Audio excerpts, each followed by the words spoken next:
Episode 6, Long Live the Queen. Or Carrion freaking Dianthus. Or toss a coin to your fisher. Or, excuse me, sir, is you the queen? You did that so well.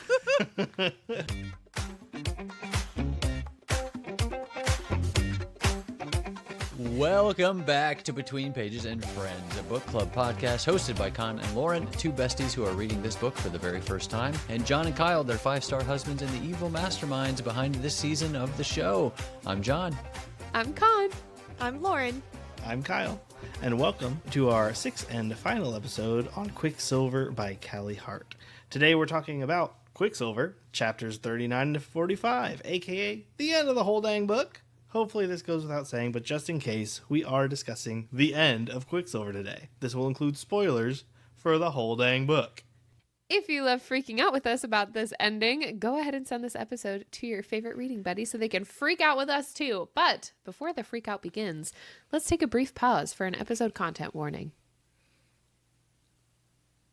This book gets a little freaky, so if you're not quite ready to talk about neck snapping, semi-consensual biting, or Lauren's personal favorite, spiders, now's a good time to scoot.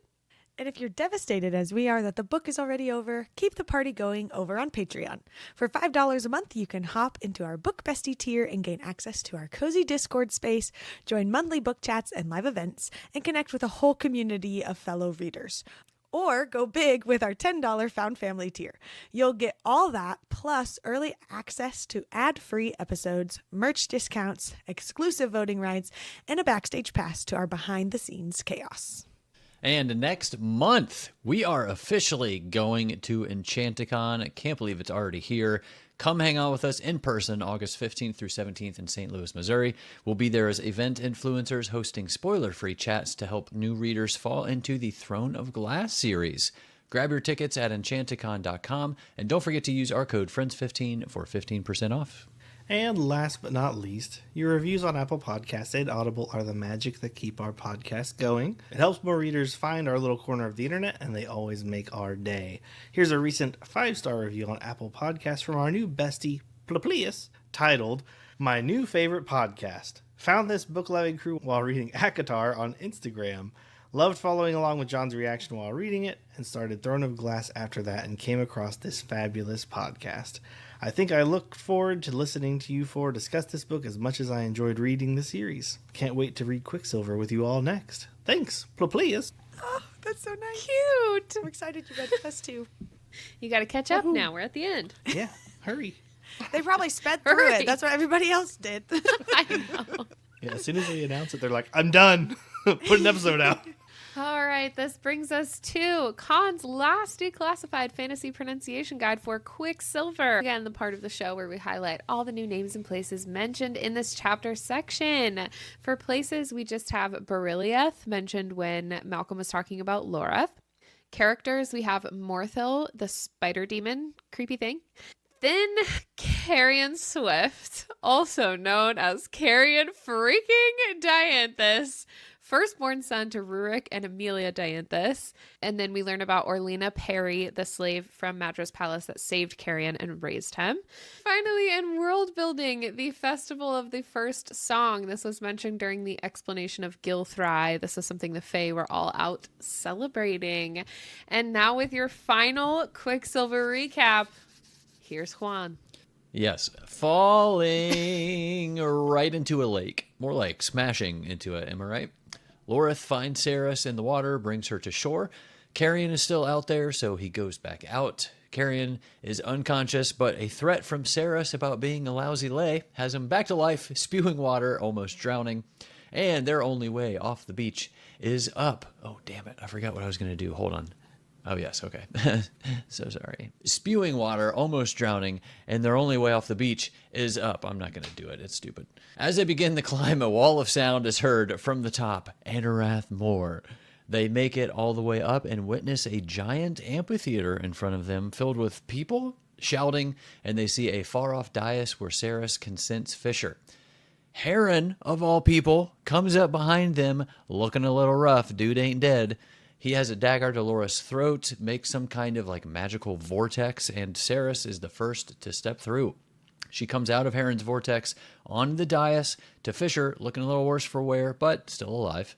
Carrion and Lorith follow soon after, and finally Heron, as Malcolm speaks and makes some introductions. A few not necessary, however, as Belicon and Madra are seated on either side of Malcolm. What the hell, man?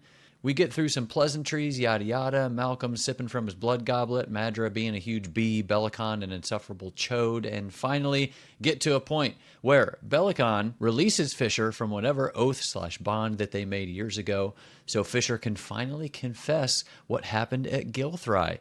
He works through the story, how him and some of the wolves went to Gilthry to try and save as many as they could from the large horde attacking the city. He left his wolves to go find Malcolm, but found, quote, the bastard who murdered his mother, end quote, which apparently was Belicon, as he chimes in and admits that he killed her after she had Everlane. Boo, yeah, Boo earns. He describes coming face to face with Malcolm and his horde, Belicon at his side, the two of them working together since before the blood curse, by the way. Then he tells them about the deal, Fisher's blood oath with Belicon. In short, the flip of a coin to save the people of Gilthry, but instead, Malcolm snatched the coin mid-air. The coin never fell, and Malcolm's horde destroyed Gilthry. Fisher did what had to be done. He barricaded the city and torched everything inside, else the new wave of 200,000 feeders would have swept across the realm. To punish Fisher for that move, Malcolm created the labyrinth, hiding the coin at the center, needing to only find it and have it fall to the ground.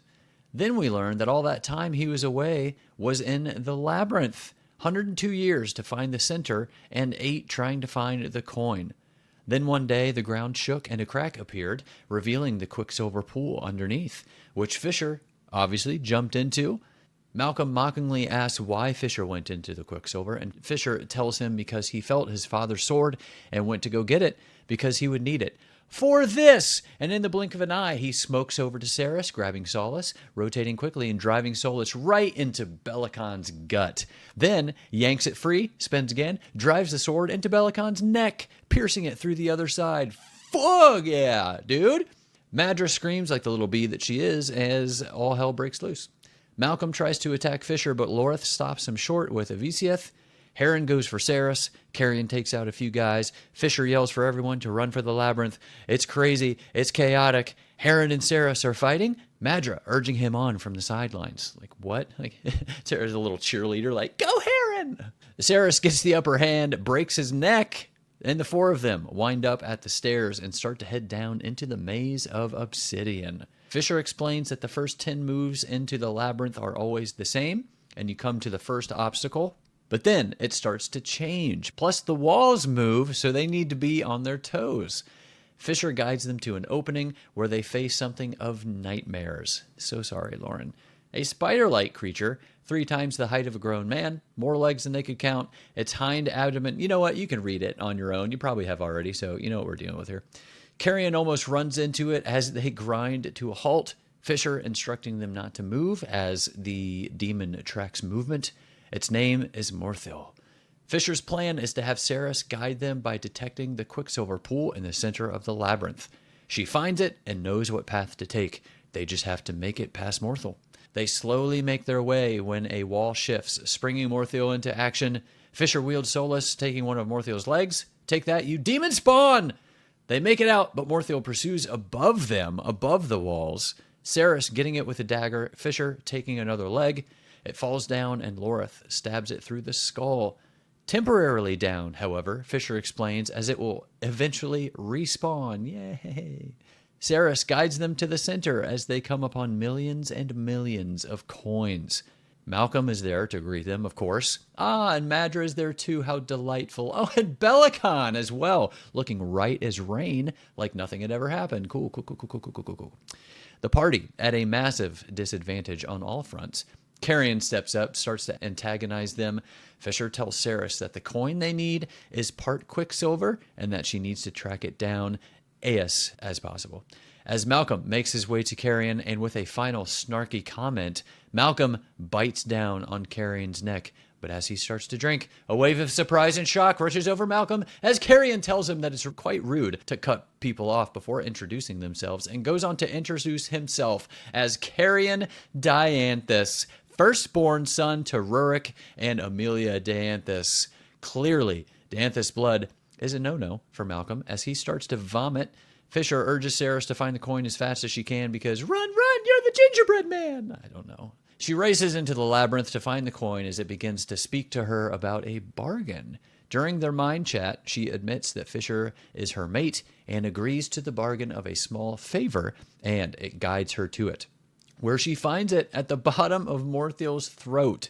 She does muster up some courage, grabs it out of there, but Malcolm, of course, is there to stop her again. Now Malcolm, looking a little bit rough from Carrion's blood here. He talks about how Madra tried to kill off all the alchemists a while back and that he used to work closely with alchemists. Interesting. He eventually overpowers her, takes the coin when he notes all the runes, even naming many of them here on Saras. We also learn that Fisher always wore the gorget to protect him from being bitten, a gift from his mother, also imbued with some heavy magic. She catches Malcolm off guard while he's yapping and stabs him in the throat. In a rage, he literally punches her through the abdomen and up into her chest, but realizes her attack was to lift the pouch that he'd placed the coin in, and she flips it, finally getting it to land on the obsidian. Anarath Moore rings out as the thousands of bodies in the amphitheater stands turned to ash on the wind. Malcolm witnesses his army disintegrate as he turns to where Saras should be, only to find her right next to him, Solus in hand, and with a swipe, takes off the head of the king. Malcolm's head bursts into flames, his body shortly after. We get a weird power surge here from Solus. Saras blacks out, but comes to with Teledeus and Fisher standing over her. They go back and forth about how they can save her. Fisher suggests giving part of his soul, as he almost does, but Saras stops him. Teledeus suggests another way to turn her. She would come back like Teledeus, just not a feeder, but there are still some unknowns about this change. Time is running out, however, and she starts to black out, but they give the green light to do it. Saras comes to with the labyrinth crumbling apart around everyone. Everybody's scrambling as the turn finally hits her. The whole time, a steady, strong voice is speaking to Saras. We don't really know what the hell's going on here, but then it calls in the favor that she agreed to, so we're talking to the Quicksilver, even though it sounds different. Apprehensive, but she agrees, and she's torn from Fisher's arms, whipping through the labyrinth and obsidian walls, and dragged right into the pool of Quicksilver. Saras wakes up to two young females, as we come to learn are Bal and Mithin. Holy! She's in a beautiful field at the foot of a rolling hill. At the top is a lone oak tree, a giant moat of quicksilver around it, some pouring out of the tree like sap into the moat. They eventually take her to the figure up at the tree, their father, who we find out is Zareth, god of chaos. We get a lot of philosophical talk here, which I will sort of list out here without much of an explanation. He's been watching the threads of the universe. She was supposed to be born Fae. He saw her and Kingfisher and tried to separate their paths, but they came together anyway. Their paths meeting as an equal and opposite reaction, leading to a large chunk of the tree dying. Part of the tree is rotted, and it's spreading. Since they are God-bound, some of the script writing makes Saras Zareth's ward, protecting her and Fisher both from the other gods who would prefer to kill Fisher, and finally something about how if she truly accepts Fisher as her mate, then her life thread would be severed from the universe and the gods won't be able to interfere with them, and to do so would mean to turn her into something that has never been seen before, which the universe does not recognize, and it would be the only way to save Fisher. So of course she agrees, and he sends her on her merry way, pushing her into the moat. She wakes up on a bed in a dark room and immediately vomits. A voice, Teledeus, explains that it's par for the course and it will pass after a day or two. A bit confused, he takes her to a mirror where she sees sharp teeth and pointed ears, to which he explains that it seems she is half fae, half vampire, something no one has ever seen before. She has some questions, but he defers to waiting for Fisher to arrive to explain some things. They recall what happened, and Teledeus explains that when he bit her, he put a memory block on her, which she immediately makes him take away, as all the events flood back. We get some info here about how Teledeus wanted to destroy Malcolm and to really just die, but Malcolm wouldn't let him. And now that he's dead, Taladeus is free. Then we get to meet the real Carrion, the fake Carrion Dianthus, apparently much taller with sloped ears and pointed canines. We learn that Fisher's father saved Carrion from Belicon, taking him to Zilvarin, putting a glamour on him, and he's been trapped in Zilvarin since Madra stole the Quicksilver. All the women in the Swift line protecting Carrion for centuries. We also learn that Rurik Dianthus blood was used to create the blood curse, so a vampire can't drink royal blood or enthrall them, and that's how Carrion survived. Fisher finally arrives, Carrion making a quick exit. Saras notices magic in Fisher's eyes, magic and less Quicksilver, as he explains that Telena has been trying to dampen its effects for quite some time now. But then Ishabah helped them with the process and said that she should be able to get it out over many, many future sessions. Not getting ahead of themselves, he tells her that they'll take it a day at a time, starting with tomorrow. When she asks why, he takes her to the window, where she notices that they are on the wrong side of the Darn, and inside Amentraeth. He goes on to explain that Malcolm never claimed an heir, never expecting to die, and the crown is passed to the one that kills him, that in 2 days' time she will be crowned the Queen of Sanisroth. Holy effing shirt.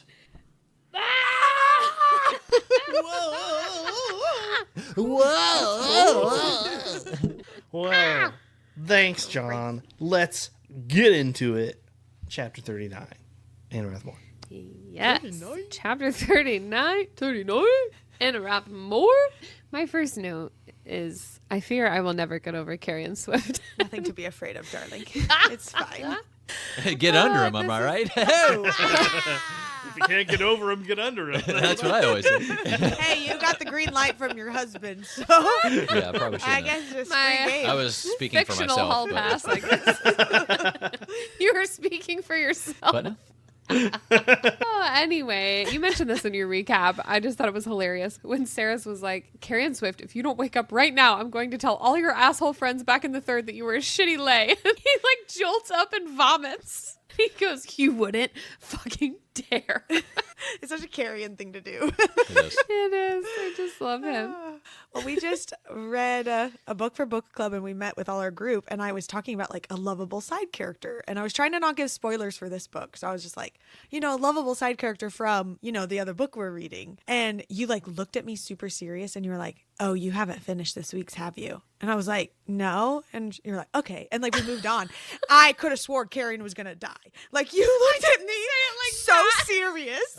And we're like, oh, you didn't finish this week, have you? I was like, oh my God. gosh. And so I thought this was it. And I was like, oh my gosh, Carrion's dead. Carrion's dying. I was freaking out. So glad he I did did it. not mean it like that. That's so funny. I meant you haven't read it yet. And I knew you hadn't read it yet because you hadn't texted me freaking out about the vampires. I know, but like, I guess just the way, because the other lovable side character doesn't have a very happy ending that we know of right now. So like they're not dead, but they're not healthy. Well. So I was like, oh my gosh, what's happening? Might be sorry. You talking about Onyx? No. Don't say that, I'm Kyle. talking about our other book that I can't give spoilers for. So join Patreon, Yeah. join our book club, and then we can chat about it. Yeah. There you go. Where can I do that? Okay, Patreon.com I / between pages of friends. linked in the show notes and description box below.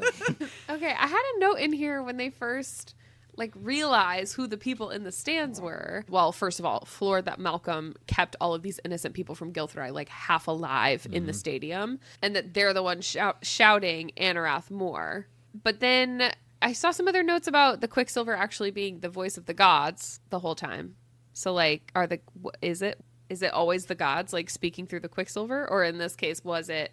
I'm confused about this. I have a thought about that, and it actually just occurred to me. I feel like Zareth, I don't know if he's the keeper of that tree or something like that. So I don't know if he's the only god that has direct access to the Quicksilver. It seems odd that he was the only one that we met there. Yeah. So I don't know if it's just he's the only one that has access to it. All the other gods gave up. That they were wanting to completely wipe it out and start again. That's a good point. And so he would be the only one chilling by the tree, keeping an eye on it maybe. But I don't think it was always him, but I think he's always able to speak through it. So was he always the one saying Anarath more? Yeah, so my note here when I was reading it was, how are these people speaking through the Quicksilver? Or how is she hearing what they're that's true. saying, you know? Like, that was my note when originally reading it. And then I think you're referencing one of my notes from later, if you're talking about the gods. I guess Saras did kind of infer that all the deals that she made was with Zareth. So, At some But I point- don't think it would have made sense for the gods to be saying Anarathmore True. through Maybe- the Quicksilver. Go ahead, Lauren. so when she's talking to the Quicksilver, right before, like, and it turns into a singular male voice. And Yeah. it's, like, super fancy. Yeah. And then as soon as she, like, meets Zareth, she says, I had a feeling that this is his voice, and I had been speaking to it for a long time now, which makes me think that it was the Quicksilver. But I was chatting with some of our friends, shout out Banter and Bookmarks podcast, and they were saying that they knew it was the Quicksilver's, like, was that it was all the gods talking.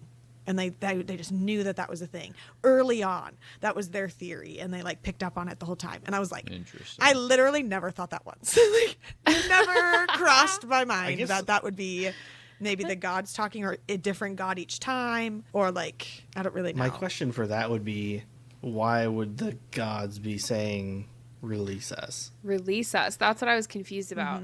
Because I could see, like, all the other things, like when they were bargaining for things, or like I could see Bal and Mythen, like, messing around being like, Give she us a sees us, joke. she feels us. Yeah, Or like, give us a joke. or whatever. Like, that makes sense Or a to song. me, especially when it's multiple voices. But yeah, but the Anarathmore, I'm, like, so confused about, because when we first got to this part, I was like, oh, she's been hearing them the whole time, but then I don't think they would be having conversations with her through the Quicksilver either. So I don't know if maybe it's just, like, a proximity thing, because Yeah, like most hear of it the through the Quicksilver pool. pools, like most of the Quicksilver pools are, like, guarded, or there's no one around them. And Except this for one, this there's one. like Well, you know, so- thousands of people saying shouting the same like, thing right. over and over Yeah. and over. I guess that's also kind of part of my thought of Zareth having access to it, so he could, and he's a god, obviously, so, like, he could give her access. For example, maybe he could give her access almost to listening through the pool at Gilthry, and that's how she would hear the Anarathmore. I don't know. The Yeah, I don't only either. thing I could think of is, like, if it was the gods also saying Anarathmore and being like, oh, release us, release us. I could interesting. only think that, like, maybe the god of chaos, which is usually the god who causes a lot of trouble in a pantheon, did do something to the other gods, because they were like, oh, the gods went on their pilgrimage and they just never came back. But it could be that they got trapped by some god who was like, and now he's saying, oh, I can make you immune to all the other gods, separating you from them. And if he has the power to separate everyone from gods, then maybe he did Yeah. do something to the other gods and they need to be released too. That's true. I That's did think about interesting. that. I just thought their pilgrimage was them giving up, is I guess how I interpreted it. And they Yeah, just, 'cause like, they said they had stopped done- paying attention Yeah. or whatever. Lying. And then it could be that they were saying Anarathmore, or letting him say it through the Quicksilver as, like, a clue, because maybe they knew Maybe. she needed to end up there or something. Yeah, No. a lot of questions around that. Yep. Yeah. Yeah. I mean, and I like the idea that it is the gods the whole time. I think that's a fun twist on it, but I don't think there's any, Yeah. like, actual valid 100% proof, Right. maybe. But they're convinced over at Banter and Bookmarks. Convinced. So, I love it. Yep, we'll find out one day. So as soon as they jump in, we find out that it is just Carrion, Saras, and Lorith that make it through the portal before it closes, like the Shadow Gate. And last episode I had said, if Renfis makes it through, then everyone's surviving. Lorith makes it through, then Lorith is probably going to die. And so my note here was when it was just, it's the three of us. Renfis hadn't made it. And I wrote, dang it, I don't want Lorith to die. I like him. So really glad he didn't, because I was Yeah. fully expecting that and had my heart like all like prepared for the blow. But we made it. We survived. I bet, especially that last little bit when it says, like, Malcolm was going after him, or he, Oh, like, yeah. stops Malcolm with a Vesiath, and you're probably like, oh, that's it. Well, and even him being like, I hate spiders, and I'm like, me too, Oh, bro. yeah. But also, don't call it, because like you're just like you're. Don't give me any sort of some foreshadowing. Yeah. Ugh.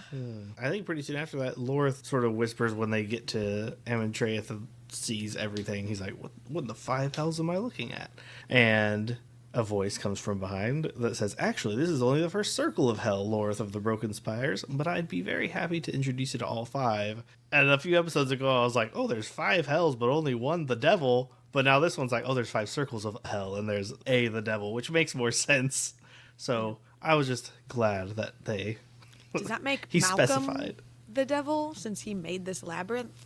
That's just the first circle. This is like middle management of hell. Assistant to the regional devil. That's funny. When freaking Heron showed up, I typed, I'm sorry, what the F in all caps? I was not expecting that.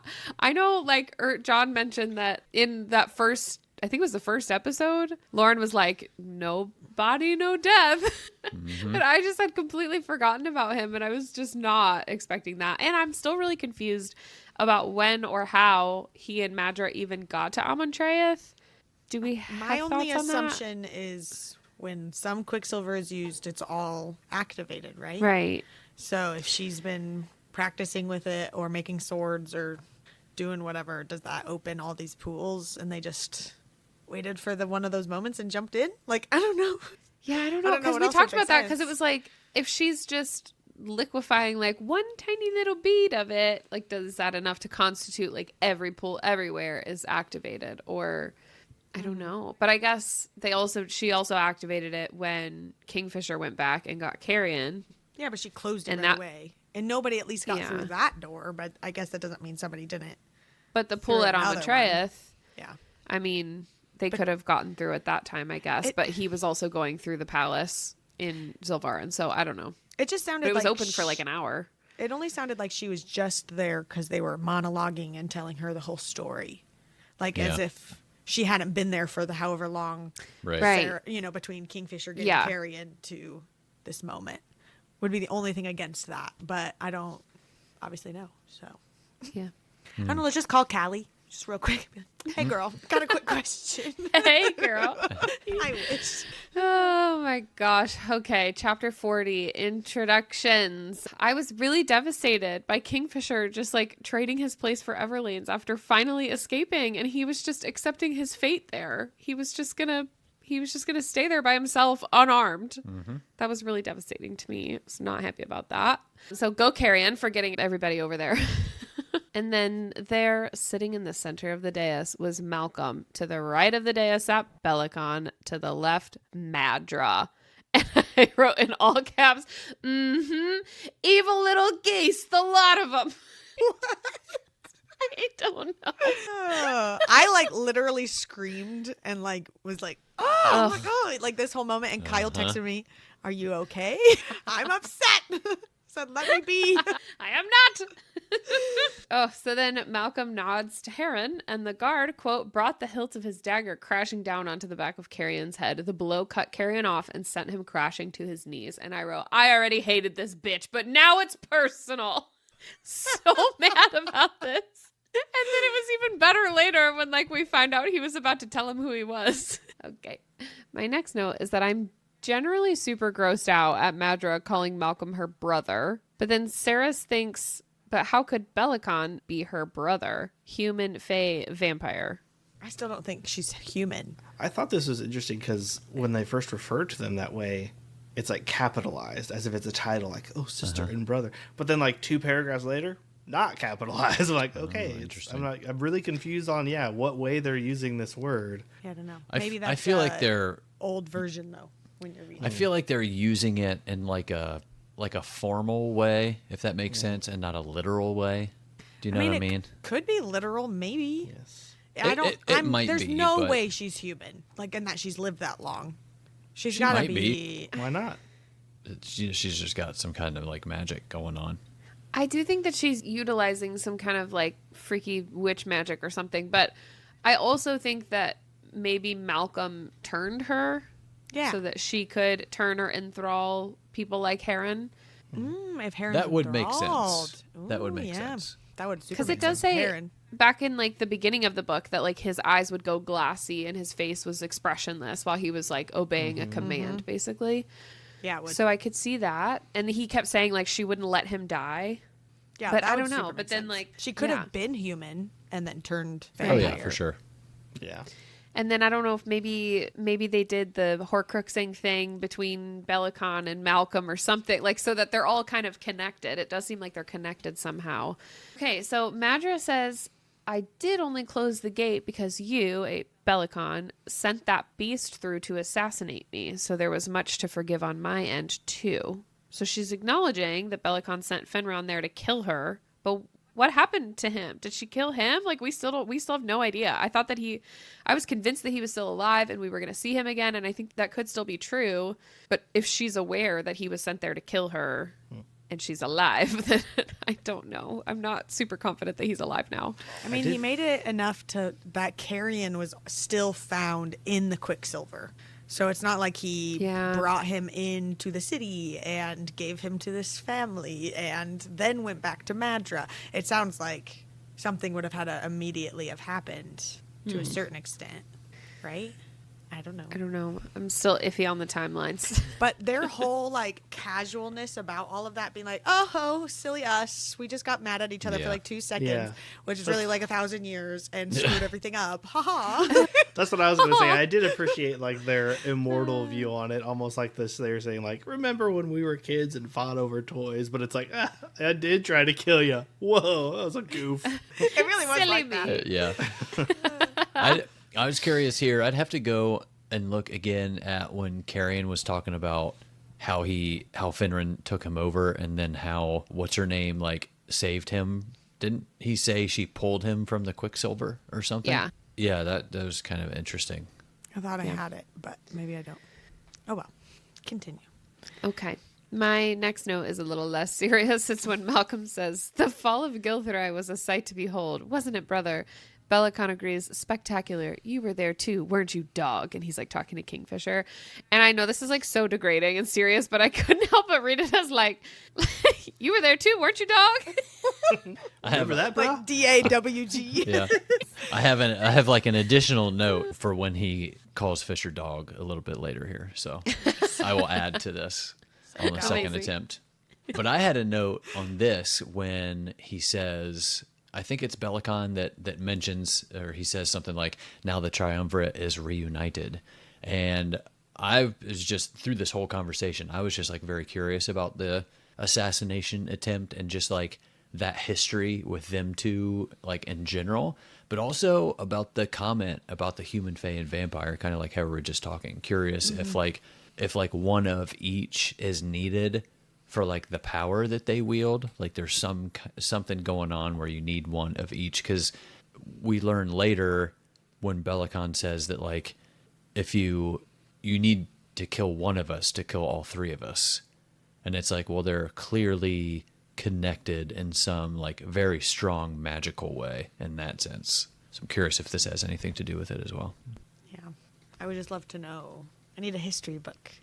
Because it's making me think too that like we have so little context about the magic system. Like looking back at it, it's like we have no idea how, Fisher's magic works. We know like what he can do, but we don't know like where it's come from. We don't know if like Renfis can do stuff, can like Lorith do stuff. The only stuff we're learning is whatever Saras can do, and even that is like barely scratching the surface. Yeah. Yeah. And like we get a little sense of that with Malcolm, but you assume that that's because he's like basically immortal and has been around so long and is just he's the king of the vampires. So obviously he's going to have like a lot of power and be able to like, float and do some like, force, using the force, that kind of stuff. Yeah. Yeah, just create Move the a walls literal around and giant catacombs puzzle. and hold all those people there half dead for however long. Yeah. So Crazy. Just out of spite. Yep. And boredom, probably. Yeah. We were talking about this a little bit earlier, and I'm wondering if, like, with the whole separating thing, like when you can give a piece of your soul to someone, when Lorith was explaining that, he was saying how, like, if one of them were to die, the other piece of their soul would live on in the living party for however long that they survive. So I don't know if that's partially why I'm thinking that maybe that happened between the three of them somehow. If like because he does say, like you said, in order to kill like any of them, you have to kill all of them. Yeah. Yeah. So I'm very, nervous about where that leaves us at the end of this book, but we'll get there. Only because of how Bellicon survives that attack that Kingfisher gave makes me think that Malcolm is as well, except for how like that Malcolm is alive. Gone Malcolm, except for how like gone Malcolm's body was. Yeah, because it was like super wrecked, but he could just get a new body. We've seen that happen in books before. I guess, yeah. So, Depends on how many Horcruxes he had. What did it say in the other one? He just needs a new piece of meat, man meat, whatever it was called. You know what I'm talking about? Throne of Glass. Yeah. I was trying That's not a to say different Throne of book. Glass. I know, that's what I'm saying. In the other book, I didn't say what book. No. Saggy No. meat. I mean, the man meat is in a different book. I know, some in this one too. I want your man meat, Michael. I was trying not to say the other book's name for spoiler reasons. Okay, well, we talked a lot last episode or the episode before about the battle happening at the Darn because it seemed like nothing was actually happening. Like no one was being like progressing in any way whatsoever. It was like a standstill for however bajillion years and all the things. And then Bellicon confirms, we haven't been at war, you fool. I've simply been feeding my brother's army. And so this is just like a mini called it because I didn't say that specifically, but I was like, something's not right here. And then how he's like refused supplies and he's like hoarding. You had talked about how he's like hoarding all the silver and not like aiding anyone and however that works. But it was all just to help Malcolm out, which is horrible and awful. Because he a dog. He's the worst. D-A-W-G. But not a cool one. No, not a dog. Yeah, he a dog.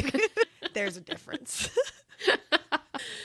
Okay, chapter 41, Gilthry. I, first of all, am so sad that Bellicon killed Fisher and Lane's mom. That sucked to hear. Bellicon says, your bitch of a mother was supposed to be the greatest oracle of our time, but she was useless. So Fisher does say she never lied to you. Her life could have depended on it, and she would have only been able to tell you the truth. But because like Bellicon thinks that she was useless and got stuff wrong, I'm wondering if she intentionally withheld things from him or like maybe tried to say them out of context or something. Like I'm confused. I mean, even Fisher thought that she got things wrong sometimes, but obviously that wasn't the case. Yeah. And obviously she was incredible. So like, I mean, and technically she's right about Saras having pointy ears or whatever. Yeah. So maybe it was more just like he didn't agree with what she was saying, so he was like, you couldn't possibly be right, you dummy. Right. Yeah, like, of course I'm going to win. No one's going to defeat me, even though she, like, maybe saw his fall or demise or whatever. Yeah. If she was like, a little girl is going to come over here and kick your ass. Exactly. He's like, girl. Obviously you're wrong. He's like, no, No, she's not. Shut up. When I reread this, I was like, how do I not remember this? I am livid. Like, what the hell, Bellicon? He fast-tracked right on up there with Sabine and the other one, whoever the other one was I had up there. The other one. Not Who was with the other one I had? the other one. I hate him so much. I added the somebody. worst. Who did I add to it? I had Sabine and somebody else. What book was it from? I have no idea. I don't remember. Oh, was it from, Crescent was it Varish? Yeah, it was Sabine was Varish. Crescent City. Was it Was Varish? I think it From was torturing and being a jerk to Violet. Was it Farish? Okay. I thought so. Or maybe it was Daddy Atos. General Atos. No, it wasn't Atos. It could have been Varish, possibly. I forget who else I mentioned. Was it the other torturer that I also forget the name of? I don't know. Yeah. Anyway, straight shot to the top Yeah. with this. Yeah.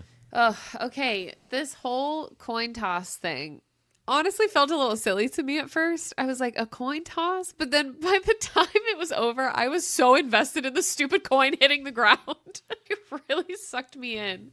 That was crazy. Yeah, this was like prime Faye deal action to me. Like, it was, it's the villain. Yes, it was evil and malicious and terrible, but hell yeah, brother. That's the way to do it. I really liked it too. I just kind of thought it was a simple thing. That's how you trick somebody. And then he just got super wrecked. Like super wrecked. And that, is a total Faye thing to do. Yeah. With the most simple thing. And then your whole life is ruined. Exactly. That is crazy. Wrote that down for D&D later. I was like, ooh, remember that. So no OSHA violations when Bellicon and Malcolm do this. Only OSHA violations when it's Kingfisher. Yeah, Kingfisher's not an OSHA, so they're not violating an OSHA. Have you not been following along? So sorry. Maybe we haven't been clear enough. All right, that doesn't know. Boys, come on back. We need to re-explain this. I mean, it's to her mate, I guess, but yeah. Yeah, an indirect OSHA violation. Yeah. I'm pretty sure still worth a indirect is citation. allowed. If OSHA comes into a real life work site, you're like, yeah, but I didn't do it. They'll be like, oh, okay. Off the hook. Okay, you guys. Oh my gosh. I loved this part from Kingfisher where he's talking to Madra and he says, it might not be today, but oh, I am coming to find you, Madra. Fear the shadows, bitch. I'm made of them. I was like, let's go. He is the knight. I love a vengeful Kingfisher. This was amazing. What is up with you and Batman? I don't know. Everyone is the knight. They're all made of shadows. Yeah, it's Jon's fault. He just did a little tip of his hat situation. I had the Bow. extended threat in the next paragraph from him where he just says, I'll make your undying existence an unending agony, an eternity of suffering, the likes of which even your evil mind cannot comprehend. You'll know no peace at my hands. I will destroy your empire and erase your name from the annals of time. When I am done with your legacy, Madra the Undying will never have existed, and you'll live on at my behest, suffering for all of eternity, and no one will know, and no one will care. And I just wrote, go off, King Fisher. Also, great thesis statement. Yes. Pretty solid. Yeah. Epic. Amazing. Oh, this was a quick, I guess this was part of the update from the book, I'm guessing, but Malcolm was telling everyone how Kingfisher entered the labyrinth and made it to the center much quicker than he expected. And in the ebook, it says, what was it, Fisher? 100 years? And Fisher responds 102. But in the audiobook, he says, what was it, Fisher? 50 years? And Fisher responds 55. Yeah, and in the audiobook, or in the digital book, it says he was in this center circle for 8 years, right? Yeah. My ebook on my Kindle said the 55 version, but I've also been proven earlier on this very podcast that mine is the outdated version. So Yeah, it's just an interesting change. Most of the time, it's like, if you hear differences like that, I feel like they're pretty minimal, but that was a big... Yeah, like the that's a math big was jump. not mathing. Yeah. Someone was like, your timeline's a bit off. Yeah. Well, and then earlier, too, it said that Finrin was named Finway. Like, Yeah, I Fenway heard that Park. too. And I was like, Fenway wait, what? Park. We're in Boston all of a sudden? I was like, what's My going dad on? loved hot dog. Yeah, I think What it was said it, Fisher? again in this. 100 years? It's like Mark Wahlberg. There's just one of the walls in the labyrinth is a big green giant wall. The big green monster. It's a jumbotron. No, from Fenway Wahlberg. Park, the big green monster. Oh yeah. I have been baseball, there, but it's been you a long know. time. Yeah. Yeah. Oh yeah, baseball, sports. Right. I forgot because they only have volleyball in this realm. Yeah, that's true. So in the middle of all of this, though, with Malcolm calling Fisher his love, and like earlier we had discussed when we first heard of Malcolm, and he called Fisher darling, but he says, Yeah. "Didn't you, my love?" And Saras is like, "My love," of all the things Malcolm could have called him. ... And I feel like that's just the very tip of the iceberg of Malcolm's creepiness towards Yeah. Kingfisher. I don't know how I feel So- about it. I read a couple things today that like people are saying that Malcolm like sexually assaulted him while he was in the labyrinth. That was my assumption. It sounded like Just he based on what he said. at least was But, trying to get him to like to get Kingfisher to bite him. He talks about that kind of stuff. Yeah. Yeah. But I'm like, I've read some comments where like people were literally so sure that it happened. But for me, I mean, I've read it twice and I'm like, how did they even come to that conclusion from this stuff? Like, I maybe came I'm to just that being conclusion from. maybe I'm just being ignorant, but I didn't get any hints of that. Oh. I mean, he Possibility. definitely has a weird obsession. Yeah, that's Yeah. different than Yeah. like Right. what they're saying. He also said something about like his favorite kingfisher is one that has like a broken heart or that is super something like, I don't know. So it's not even like a romancy thing. It was just like a weird obsession with torture. Yeah, and that's in the labyrinth. That's what I always thought it was too. He just for some reason he was just obsessed with Fisher and just kind of loved like putting him through it, basically. Mm-hmm. I felt because early on when he referred to him as like, "Oh my darling," and here like my love, and it gets like a little creepier later on even. But I initially took it as just like a very doting pet name to counter the horrible things he does to him, to like sort of like just to like a mess pet with him a little bit more or whatever. He is like creepy for sure, and I could see how some people could come to that conclusion. Is it explicitly written? No. Yeah. Not I mean, yet it could have very anyway, well but- happened, but it's not said in any way that's clear. Yeah. Yeah, I think I just assumed from the like really obsessive way that he was talking about it, but I don't think that none of it is really clearly pointing to that necessarily. Well, and he says like he wanted Kingfisher to bite him and then was mad that Kingfisher bit Saras. So maybe he had like prompted or tried to have those types of moments and Kingfisher just never let it happen. But Yeah. obviously he he could have forced him said- to do whatever, but Yeah, he said the scent of your blood was much stronger. I couldn't believe it that he'd fed from you. And then he talks about how he always wore the gorget. I promised to let Fisher go if only he gave me a taste. If only he fed from me just once. I wanted to know the bliss that would come at the points of his teeth, but he denied me. And then he's saying, and then you, a pathetic, weak human, his mate, it's offensive. So he sounds like really jealous and possessive. but it sounds like he didn't And keeps get any calling of it, him... No. But Yeah, there was something else he said that made me think that he was just being sketchy in all kinds of ways, but... I will say, though, like, to be fair on the subject, just because they didn't get any of it does not preclude the fact that they did sexually assault him, possibly. Right. They were just stopped. But also, I would take into account the way that Kingfisher acts in a sexual nature, because a lot of the times people who were sexually assaulted will act certain ways in their own sexual nature, and he doesn't really display a lot of those like actions, like very few. There are times there maybe, but it's not enough to be like, oh yeah, for sure he has a past in it. Yeah. My next note here is about me still totally and completely ignorant to Carrion's ancestry, which I feel really dumb about now looking back at the rest of the book. But Malcolm says, I don't like you human. Something about you smells ... off. And I was like, Carrion, you dog, do you have magic? I'm like still completely oblivious. I thought it would Even end after, up like- being like who he screwed right before this or something, because it's all been about like smell from that, like, and he's having a 4-way with water sprites, so who knows what else he's done. Because he even says like it was probably the moss that smelled funky. Yeah, exactly. That's where my mind went to. You know he's got to go back to that bath pretty often. Like, hey guys, I need to be clean again. Sorry. My last note from 41 is about Kingfisher wielding Solace. I'm just wondering how he's doing this without getting his hands blown off. Is it because it was his father's sword? Because I thought he was specifically being really careful not to touch it earlier in the book. Like he had it wrapped up when he showed it to Saras. So I was just confused about that. Yes. John? He's like, you have a whole I thing would there. Great. I would think it would be more weird as to how Saras can wield it. Because it would make sense if it was his father's sword that it, like, through his bloodline, that he'd be fine. But then Saras is able to wield it. So that's kind of weird. And she was still in that preliminary period where she hasn't decided yet. That's what so I it was like- thinking too.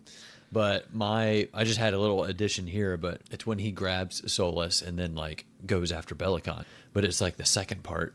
It says Bellicon hadn't expected it, that was for sure. A wet gurgle came out of the Avalian king's mouth as Fisher ripped his father's sword free, spun again, and drove the tip straight into Bellicon's throat.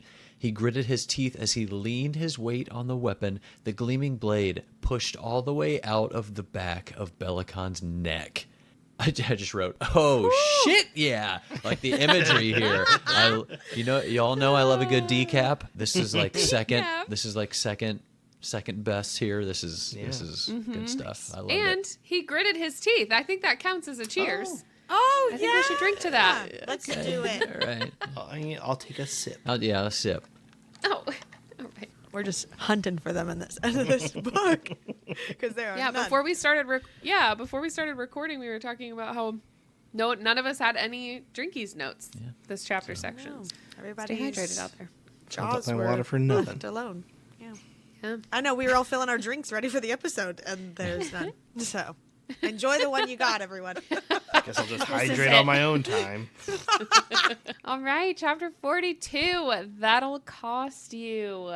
And I quote, Carrion wielded Simon like he'd been training with the weapon for years. And I wrote, my boy. My boy. I wrote, yes, Carrion, you tease.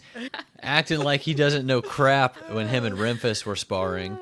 Well, and it's just, Oh, yeah, that's a Yeah, good point. with exactly, Memphis. I yeah. didn't think So about true. that. Yeah. I keep Such thinking a about all the tease. stuff that happened with Lorith, but I forgot about that moment. There's little That is competitions and stuff. Yeah, it's so funny. I just like Carrion wielded Simon. That in itself is just really funny. Simon. Oh, Carrion. Okay, I've already talked about this a little bit, but this is when Saras asks Heron, shouldn't you have been in the ground a long time ago? And he says, Madra gifted me with eternity. And so this is the line that combined with like his glassy eyes and blank face and all that stuff earlier in the book still makes me think that Malcolm may have turned Madra and then she turned or enthralled Heron. I could get behind that. I'm here for it. Well, good. Yeah. Well, in response, Sarah says, feigning shock, wait a minute. I think Death just remembered your name, Heron. And then she snapped his neck. It's like, okay. Get it, girl. I wrote, damn! That was my whole note. I just brought it saying, gotta love some powerful thighs, am I right? Oh. Because the way they wrote it, she was like, had him in his thighs, just probably twisted her waist and snapped it. Nice. Nice. Amazing. But my big surprise in all of that, because, I mean, we've already fought Heron and won, so glad, hopefully that's officially over. But it was Madra who shook with grief and was like screaming his name. And I was like, honestly surprised she cares, like at all. Yeah. Well, and like, is she just being super dramatic? Because this was part of what made me think that she and like Bellicon and Malcolm are all connected. Because when Bellicon gets attacked, I think we already talked about that part. It says as soon as that happens, it says Madra let out like a blood curdling scream, Yeah. and then it goes to the next chapter section. So that part initially made me think like, are they soul bonded somehow? Oh, like it actually physically hurt her? Or yeah, would change. Yeah, like I her thought they person had. somehow. Yeah. Yeah. Yeah, that makes sense. Yeah, I 'Cause was kind of I surprised don't to feel see like. Go ahead. that. Oh, I was just going to say, to see that she cared about him that much. Yeah. No, I just feel like from what the Madra that we met in Zilvarin, who was all like, make her scream, sing in my halls, and blah, blah, blah, and like, seems like she murdered all these people and whatever, to come here and Yeah. see two people get stabbed, one killed, and that she's like screaming and freaking out. Like, it just feels Yeah. like two different people, but It is really weird. I don't know. When we got to this part where they're running and it says together the four of us ran, the opening of the labyrinth loomed ahead and I was like, oh my God, we're going into the labyrinth. I think there was just so much happening here that it didn't even occur to me that we could like potentially go inside the labyrinth because Kingfisher like just got out and then he led them right in there and I was losing my mind. Absolutely freaking out. Yeah. Well, and then he says, the first 10 moves of the labyrinth are always the same. Then that's where you face the first obstacle. Then the route to the center changes. And Carrion's like, what do you mean the route changes? And he was like, I mean, it effing changes. The walls move. Go. He's like yelling at him. But this made me think, the first time we heard that it was obsidian, I immediately thought back to Heron in the first time we meet him, or that he goes glassy eye and Kingfisher meets him. And he starts like weirdly talking about the obsidian or something. So I went back and looked, and that was like chapter 39, like the beginning of this, that we see the obsidian, whatever. But it kind of fits here where in chapter 5, Heron says, the ground, the passage, they move in the ground, obsidian. And he's like, Yeah. weird glassy eye, whatever. So that makes me think he's talking about the labyrinth. Like, Oh, yeah. Kingfisher came out of it. So did Heron somehow see the other side? Because Kingfisher was coming out of the labyrinth or something? Or had Heron actually seen the labyrinth before?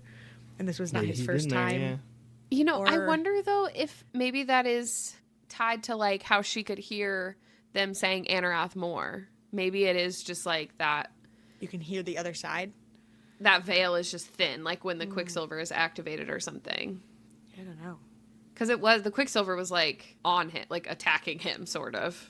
Mm-hmm. But yeah, I don't know. Maybe it was because Kingfisher had just come from there. I'll be really interested to see in book 2 how the Quicksilver talks. Yeah. You know, like, is it just going to be one voice still, or is it going to be thousands of bajillion voices on top of each other or whatever? Because that description of all the voices on top of each other makes me think of these half-dead people that are just there. But those would be the people that asked for a song and were able to take that magic away, and the jokes and whatever else. There's been a couple times in the audiobook that the Quicksilver has talked and it has just been one voice. So there has been a couple times in the audiobook that the Quicksilver has just been one voice, whether it be the male narrator or the female narrator. But I just thought that was a weird editing choice, or like a accidental, they forgot to put it on top of each other or something. But what if it was weirdly intentional? I don't know how they would know that unless they're talking specifically to Callie, and Callie says, on these moments only talk in one voice, and on these talk in multiple. But maybe. You never know. I mean, yeah, that could be. I just had another thought about that. Oh, in that chapter 5 section, though, he was also, it sounded like he was talking to someone. So in that instance, when he was saying, like, take your lies and your serpent tongue, choke on it, die, like that was in the same part where he's talking about the obsidian. So, yeah, I don't know if it's possible for people to, like, communicate through the Quicksilver like that. Like, but yeah, I don't know. I'm still so confused. Yeah, well, and if Harry had been there before to the labyrinth, maybe just seeing Kingfisher is what made him weirdly think to say all of those words. Or I don't know why else in that moment specifically he would feel the need to say all of those things. Like, I don't know. This was also, though, something else I thought about was, like, this was also Kingfisher's first time getting out of there in, like, 108 years or however long it had been. And Kingfisher said earlier, like, when we were talking about the whole mind reading thing, I think he said, like, I can't read your mind, but if you push your thoughts toward me or something, if you're, like, projecting your thoughts. So I don't know if it's possible for him to do that to other people, and if, like, he has the Quicksilver in him and then Heron was getting, like, attacked by the Quicksilver. I don't know if it could just be, like, Kingfisher's panicky thoughts inside his head about the walls moving in the obsidian because he'd been trapped there for so long, and, like, I don't know. I still have no idea. Yep, no clue. I need Brimstone to come out. Same. And guess what? At the end of that, we'll have just as many questions. I will say as a quick side note, because we talked about it earlier, but didn't think of it till you guys said his name over and over. Heron is also a bird. So that's the third bird name. Yeah. A third bird. Sure. Anyway. Yeah. Ugh, this description of the spider demon. Oh my gosh. I wrote in all caps, Callie again with the nightmare fuel. I love it. Ugh, absolutely. I also really enjoyed this, but for weeks now have dreaded Lauren getting to that point where I was like, it's coming. I'm going to have to warn her. Poor Lauren. When I finished, How did you do on this section? When I finished, I texted you all, marked safe from creepy spider demon. Just made sure you all knew I was good. Honestly, the creepy spider itself wasn't as bad as its teeth and like the rows and rows and rows of teeth description. I also really, really don't like that. And so like when she put her hand in its mouth later, that was the worst part for me. And it like twitched at some point while she was doing it. It was like horrible. Yeah. But so I was okay. I survived. Oh, sorry. Were you listening to the audiobook or were you e-reading? Okay. Yeah, both. Yeah.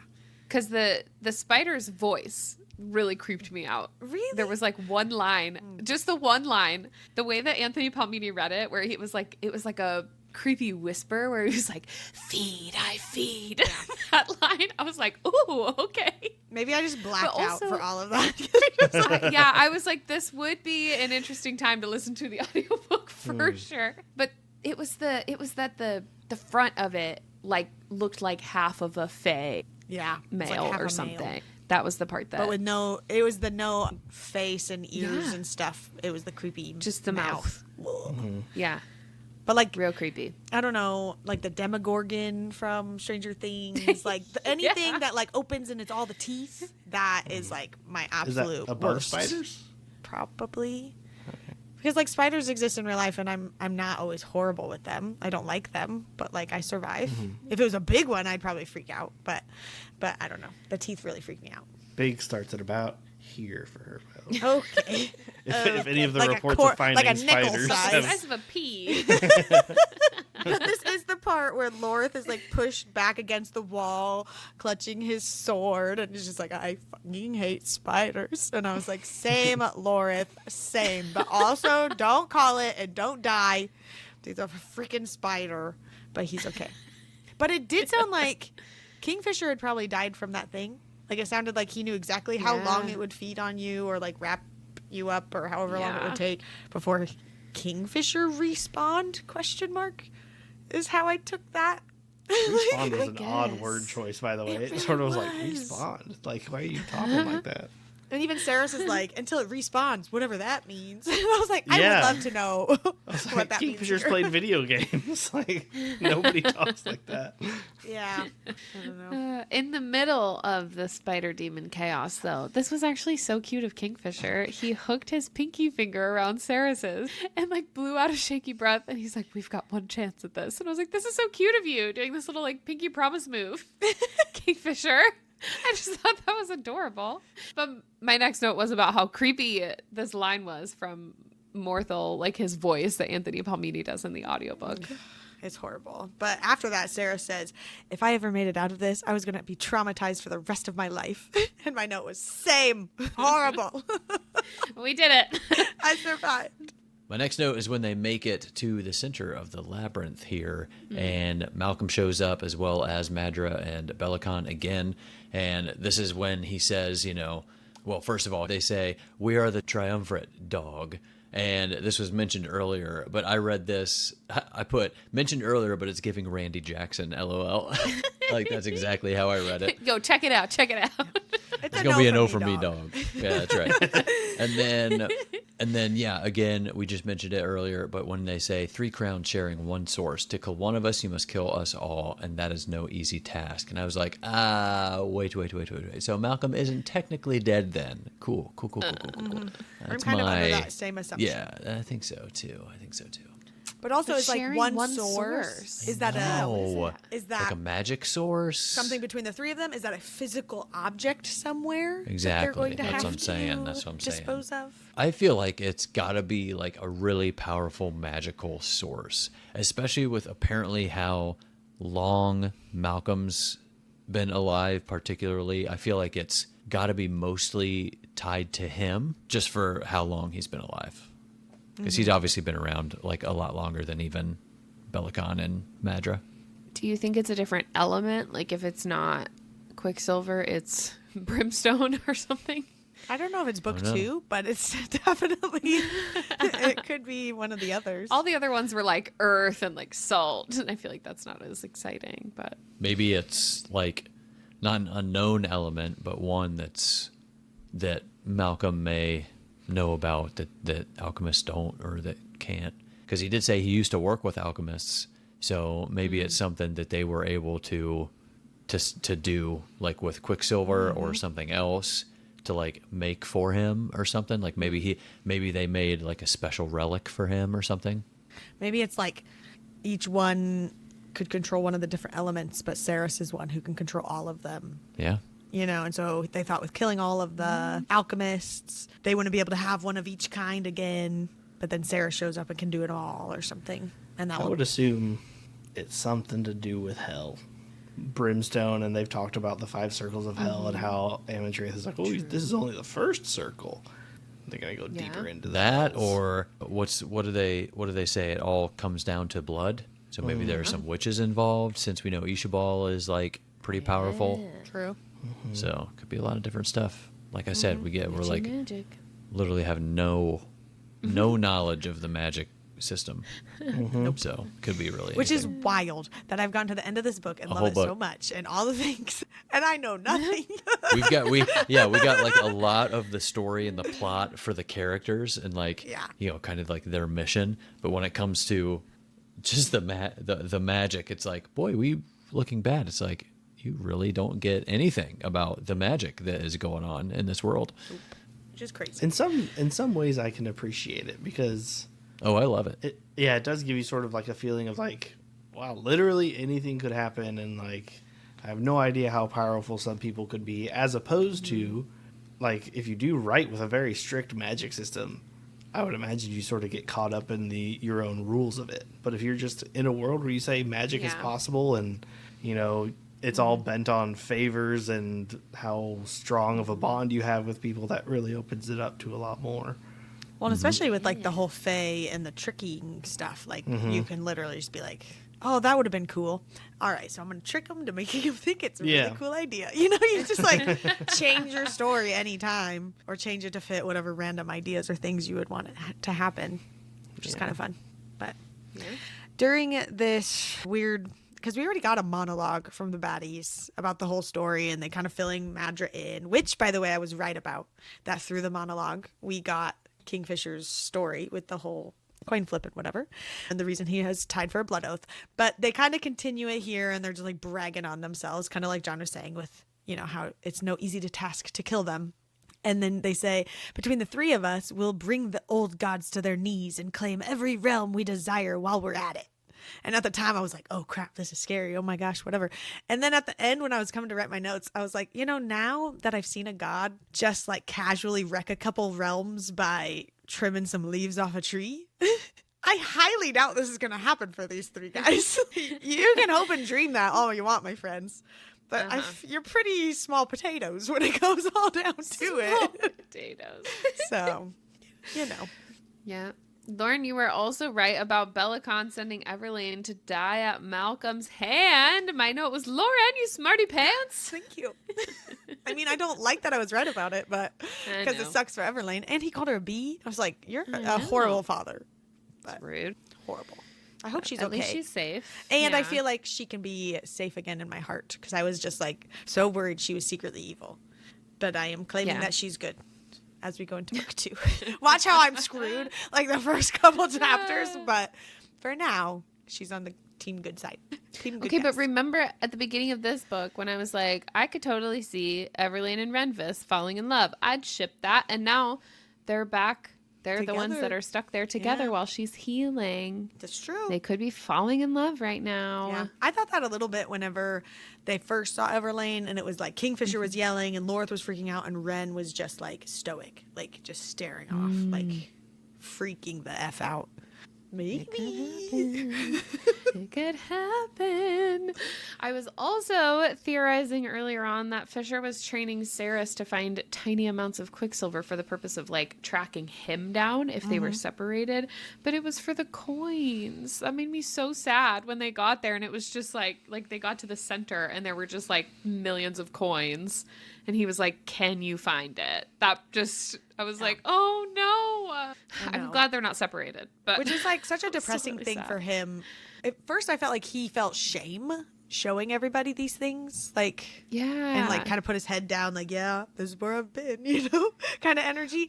But also like, that he just had to like give up on the search that he was on for 100 and however many years and give it over to her because like he knew he would never find it. And like she saved him and stuff. Sure. Okay, this is like really random and maybe I'm just reading it wrong. So I put it in here just to have you guys tell me if I'm crazy or not. And maybe I missed something. But it was talking to Carrion. I think it's Malcolm talking to Carrion and said, what are you going to do to stop us? We are immortal. We are gods. You are just a human with shaky hands and a pig sticker. What would stop me from ripping your throat out right here where we stand? And I was like, when did Carrion get a pig sticker? And how can I get one? I love piggies. They're my favorite animal. I don't think that's what this means. Yeah. That's what it looks like. Got like a little pig that says, of a pig? I'm a good boy. Oh my what do you think it means? A long blade. It's the sword. It's a sword it's a pig Simon. sticker. You stick the pig No, with it. Oh man, that's so sad. I thought you were doing this as a bit, and then I slowly realized that you actually thought. I thought he actually had a sticker. You didn't. Stop. I'm crying. Stop. You couldn't have possibly. This isn't real legitimately life. He had a real pig sticker. This on isn't his real arm. life. I was confused. She had just come away from the spider demon. Okay, leave her alone. Did they have like a small table on the outside of the labyrinth? You picked one up when you went into the labyrinth, a little pig sticker.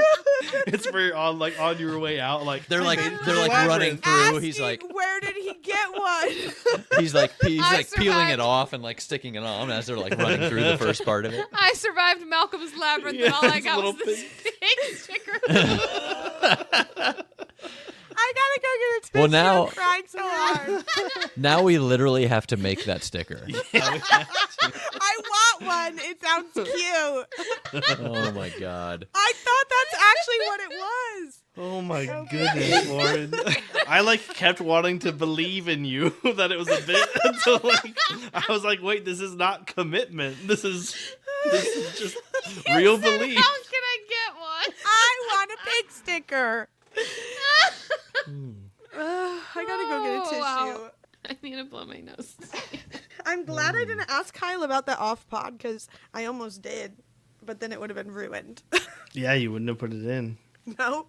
And instead of being slightly embarrassed in front of me, you can now be embarrassed in front of thousands of people. Somebody else online. has to be on my page about that. Somebody else in the world has to think Carrion just has a cute pig sticker on his shirt. I think someone else in the world, yes. Drop a comment if you thought Carrion had a little sticker of a cute pig on him. Or if you knew it was a sword. Said honk if you love piggies. I do. I like the little teacup pigs, the little piglets. And we This always little watch piggy the went pig. to the labyrinth. Put that on the sticker. This little piggy went to the labyrinth. Just having like a horrified look on his face, like Silver in its eye. Yeah. Some tattoos. Oh. But we always like watch the Wow. little pig races. Like they're my favorite. I was just excited about a pig sticker. Sorry. you really needed the comfort of that after the spider demon Yes, and everything. thank So you were you. like, yes, thank you. There's a pig. Everything's fine. Everything's fine. I would have never thought that was a sword ever in my life. Yeah, it's just like a, I don't know what you call it. I guess like a slang term for Yeah. any sort of blade, long blade or whatever. Because it's like Never heard that ever. you would stick a pig with it. I guess sticking pigs with swords was a popular thing back in the day. So common Popular enough for them enough. to be called pig stickers.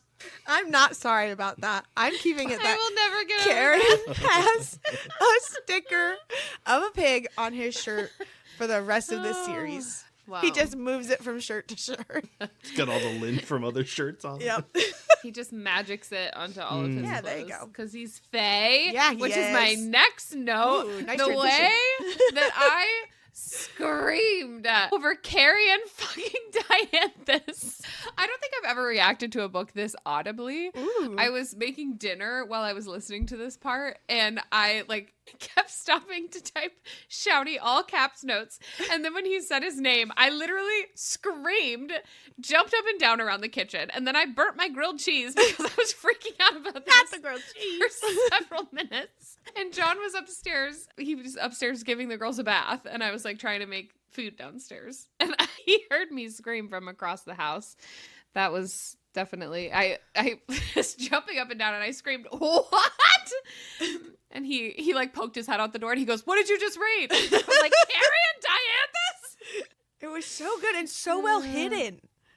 Never once crossed my mind that he was a secret fae or something.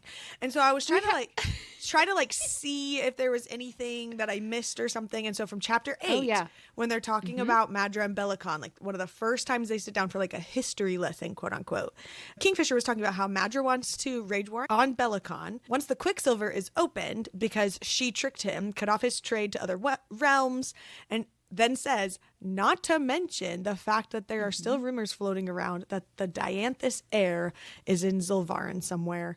And I feel like I just let that little fact go. And if I would have remembered just that, I would have questioned everyone. I brought it up last week. No, never. We no. talked about it.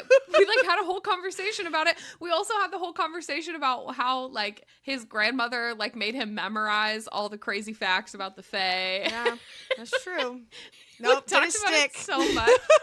Yeah, I did not see this coming at all. I think I just even when that line was pointed out, it never crossed my mind that Carrion would have been the one. I think because his character's just so goofy. Well, and he I hid don't it so know. well behind that, or with the battle with Ren, or the little sparring that they did, or Yeah. the little games that he played with Lorith, and all of the things. He just played it off so well. Do you think at all that he put in any effort into being the one that was caught by Kingfisher, so Kingfisher took him? Yeah, he says that, doesn't he? Like, he said he knew that the Quicksilver opened. Yeah. And he said he was genuinely trying to, like, protect Hayden whenever he said he was Hayden. But I think there was some sort of interest in getting to... Must have just gone over that in my second read. When me and Connor talked about this a little bit, I feel like when Fisher goes to look for him and he, like, notices that Fisher is, like, a Fey male, I think he quickly puts it together that, like, oh, shoot, I bet Saras is with the Fae now. And I think that's why he was led to say that he was Hayden, just to get back to the Fae realm. Yeah. That's kind of my take on it. Yeah. It's also like, totally see that. whenever he says to Saras, like, I think he made me scrub off the smell, like, you know, whatever. Like, is he trying to wingman? Because, like, he would be able to smell those things, too. Like, you know, so it's like he trying to... you know, just like I question every single thing he's ever done and said. Yeah. I also heavily question his little plant that he has now that he took. Like, why did you take this plant? I joked that it was the only green thing he's ever seen. Maybe it's some secret important plant. I don't know. I bet it is. That's what I mean. It has to be. Carrion. So Saras goes to try and, like, finish this whole thing, and she's bargaining with the Quicksilver, and she says to the Quicksilver, in exchange for helping her, all right then, yes, I'll owe you a small favor. And I wrote, oh honey. Yeah, I drew a little eye roll face in my Kindle notes at that. I was like, come on. And I wrote, it's for love. I was like, oh no. Well, just coming Here out of, we like, go. yeah, John last week I think was saying, like, oh, she's learned, like, immediately learned a thing, and then here I was like, oh, 1 step forward, 2 steps back, I guess. But I know in this moment, it's not like she really had another choice. It was just funny that she was like, okay, I guess we'll do it. Like, no idea what was coming. At least the request wasn't horrible. Yes. Yeah, that's true. Yeah, bring me the head of this person. Like, oh, come on. That's a long quest. Yeah. I don't have time. Small favor. I said a small favor. But in this conversation with the Quicksilver, Lauren, our girl Saras accepted the mating bond. Yes, she did. I just love that she was like, yes, my mate. And then, like, 2 sentences later, she's like, oh, crap, I said that out loud. But it was still really cool. Good. So happy for her. Cool. And then, like, I feel like from that moment, their bond is different. And I have some notes on that, too, here in a little bit. So really interesting. Chapter 43, Another Way. It is interesting. This is Malcolm talking. He, like, catches her getting the coin from the creepy spider, and they're having this whole conversation. And he was talking about how in Zilvarin there were Fae or half Fae, and that Madra tried to, like, hunt them all down.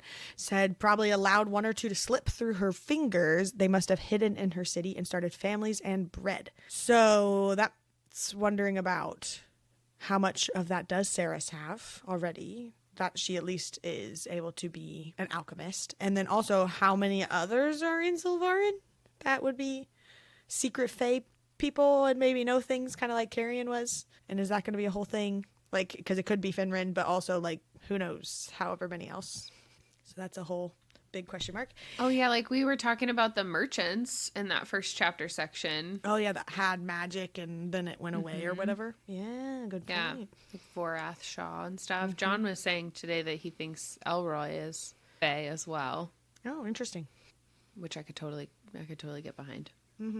Yeah, I mean, and it would assume that Hayden is somewhat Fae, Saras is, assuming they have the same parents, but I don't know. And then Malcolm, like, reads the tattoos on her and says, earth, air, fire, water, salt, brimstone, quicksilver, the full gambit. More power than any alchemist I've ever encountered. You are capable of restoring me to my power and a lot more besides. So this brought up a couple questions. First of all, this book is obviously called Quicksilver, and the next one we know is called Brimstone. So does that mean the other books are going to be titled Earth, Air, Fire, Water, or Salt? If it's just going to be whatever element she is learning to manipulate or work with at that time. Well, there's 5, right? The books it's supposed to be a 5-book series. Yeah. So that's 1 too many. I know. So maybe they combine salt and water. It's like salt water in there. That's your pirate. It's the ocean! God. The pirates! Connor! We had the same thought. The pirates. Maybe. I was thinking that maybe it's like salt and I don't know. Maybe they combine a couple of them, and then the last one's like not an element; it's something else. But she's Or basically the elements Avatar. just get like more rare. They dip into like the noble elements. It's helium, hydrogen, Labradorite. Oh my god. uranium. They're gonna get nuke that each other. Can we get that song again, Connor, just so we know all of them? Yeah, give us a quick rundown. Oh yeah, antimony was the one that I yes. freaked out about. Maybe Yes, that's it. Oh, that's funny. But yeah, she's basically the Avatar and can just manipulate all the things. So just putting that out there. And then also from this, if we know, or excuse me, if Malcolm thinks that she could heal him, like restore his power, and then obviously a lot more. So that makes me think she could do that to the feeders. If she's like now queen of the vampire and like maybe could restore their, I mean, I guess maybe they're dead, Yeah. but maybe she could, I don't know, hoping maybe she could like restore their life or whatever and not all those people be dead. Didn't they say something when they were talking about Everlane about how once she was past a certain point, like not even a witch would be able to help or Yeah, but- something? She's the most powerful alchemist anyone's ever seen. She can do everything. She's not a witch. She's better. No, I know, but I mean, like they were saying that, was it Lorith that said that? Somebody was like, well, great. I guess that means we're going to have to find the most powerful witch that's ever existed or something. I don't That's know. how they Maybe find Ishabal Ishabal. is super powerful, but if they get to a certain point that, like, if they are dead, you know, or There's also something. like just the logistics of that. Like she could heal the feeders, and they were just like better after however long they've been feeders to just boop, I'm better, and just go back to whatever village life you had and continue and just be like, wow, wasn't it weird when we were eating people for 200 years? I feel like that would be. I could see that some, are too far gone. Like some of the descriptions. Yeah, their bodies are like half Horrifying. rotted. And, But yeah. the ones that just showed up at the top of wherever they were with the labyrinth said that a lot of them seemed like brand new and looked like they still looked like pretty fresh, or like their skin, like they still had life in their skin and it like slowly would go away. So like maybe some of those types of situations. So case by case. Yeah. So not quite universal healthcare. No, nobody has that. And of course it would cost a lot of money too. Yeah, I mean, come on. But also maybe she could like heal Kingfisher. And I had this theory before we learned that Helena and Ishabal are kind of doing their little something. But we just know that we just learned that the Quicksilver had said that she needs to heal Kingfisher or save him. So that was like maybe where my thought was going there. But Yeah. I just had more notes about how disgusting Malcolm is. It just kept getting worse the more he talked about it. It's like, buddy, just maybe don't open your mouth. This will be fine. basically. But while he's like weirdly creeping on Saras's mate, she like packs him out of nowhere and kind of surprises him, and then all of a sudden has the coin. And I was like, ooh, look at you with your little thieving sleight of hand. So fancy. And then she does the little coin flip. And I appreciated that. She was like, I'm not gonna like flip it really high so he can just catch it again. I was like, oh, you're so smart. Like, look at you. Yes. Just drop it on the ground. Stomp on it. I know. Yeah, and then I wrote, I guess I should say Malcolm was disgusting because my girl Saras really said only the gods are eternal and cut off Malcolm's head. Hell yeah. Yes, I wrote fuck yeah. This is amazing. 2 for 1 decaf. I like that Yeah, you did two good for one decaf. decaf. I like that you wrote out fu in all Fug. caps. F-U-G-G. Spelled phonetically. Appreciate it. Yeah, it just was interesting once she accepted the mating bond, and we see it for the first time here, that Kingfisher's voice was like clearer in her head, or like whenever they were talking to each other. And then later we hear that like she's way more in tune with his feelings. Like, I know that he's running my way, but he doesn't feel afraid, or that, you know, he's in deep concentration. We learn that like way later whenever she's like coming out of this whole like vampire state. It's almost like she can just like in tune with him, where he is, what he's doing, what he's feeling. And then that their conversation is so much more clear. So, did that blow Didn't your even mind, realize that. Yeah, I did. I feel like such an idiot. Because she says something about it, like that it felt more clear or whatever. Yeah. But I don't remember if she ever says specifically because of the mating bond, but it definitely feels like Right. that's the turning point. For Of sure. that happening. Absolutely. So, pretty cool. Totally. And then she's like down. Kingfisher's like holding her. She's like literally about to die. And Taladeus comes up. And I was like, oh no, oh my God, like this is Yeah. going to be horrible. And then Kingfisher just like casually calls him Tal, like they're best friends or something. And that's the Yeah. only indication that we have that Taladeus is maybe a good guy for the rest of the book. And like Right. when she wakes up from this whole like going to the gods and now she's half vampire or whatever, and Taladeus is there, I was like, oh no, she's captured and something's happened. But like, no, he's just a friend. He's just Tal. Just chilling. You know Tal. Yeah. Whatever. So I need some of that background. My pal, story. my towel pal. My Tal pal. Yeah, I had the same reaction at this scene. I was like, are we friends? What's happening right now? Yeah, and he's like immediately like, I'll save your mate. I'm here to help kind of a situation. And just, Yeah, and Kingfisher obviously trusted him enough to say yes. yeah. That But was the sure, I big guess we're ending friends to with me. Taladeus. They've got a background. I mean, earlier on in the book, Taladeus, even to Kingfisher, was like, you know me well enough that I won't hurt the things you Right. care about, even though he was acting on the opposing side. So there's clearly Yeah. something. Yeah, but he's blonde. Can never trust him. Nope. Not fully. Not fully. It's always that 1%. It's the Yeah, blonde always. percent. You know what I mean? The 1% that confuses a pig sticker with a pig sticker. Hey, be nice. Blonde percent. Blonde percent. Wow. Okay, this is it. Chapter 44, Axis. My first note, no context. It's just, I'm very excited to talk about this chapter. Let's Yeah. get into it. Okay, so it starts with Saras like being kind of in and out of it, like consciousness. And one of the things she says is flame surging in my veins, in my neck, gods, my neck, my back. And I was like, it's happening. She's turning into a vampire. This is how it's described. I'm so excited. I'm so excited for this to happen. And yeah, I'm just a big fan. And then obviously she gets like, you know, whatever, Quicksilver and all the things. But vampire. But vampire. At the end of 43, when he says, I can turn her, I was like, oh, Lauren's going to lose her mind. I know. I was so excited for you about the vampire part. He's such And a good then, friend. thanks. Then we started 44, and I was just like maniacally giggling. John was trying to record my reaction to this chapter, and I just kept laughing.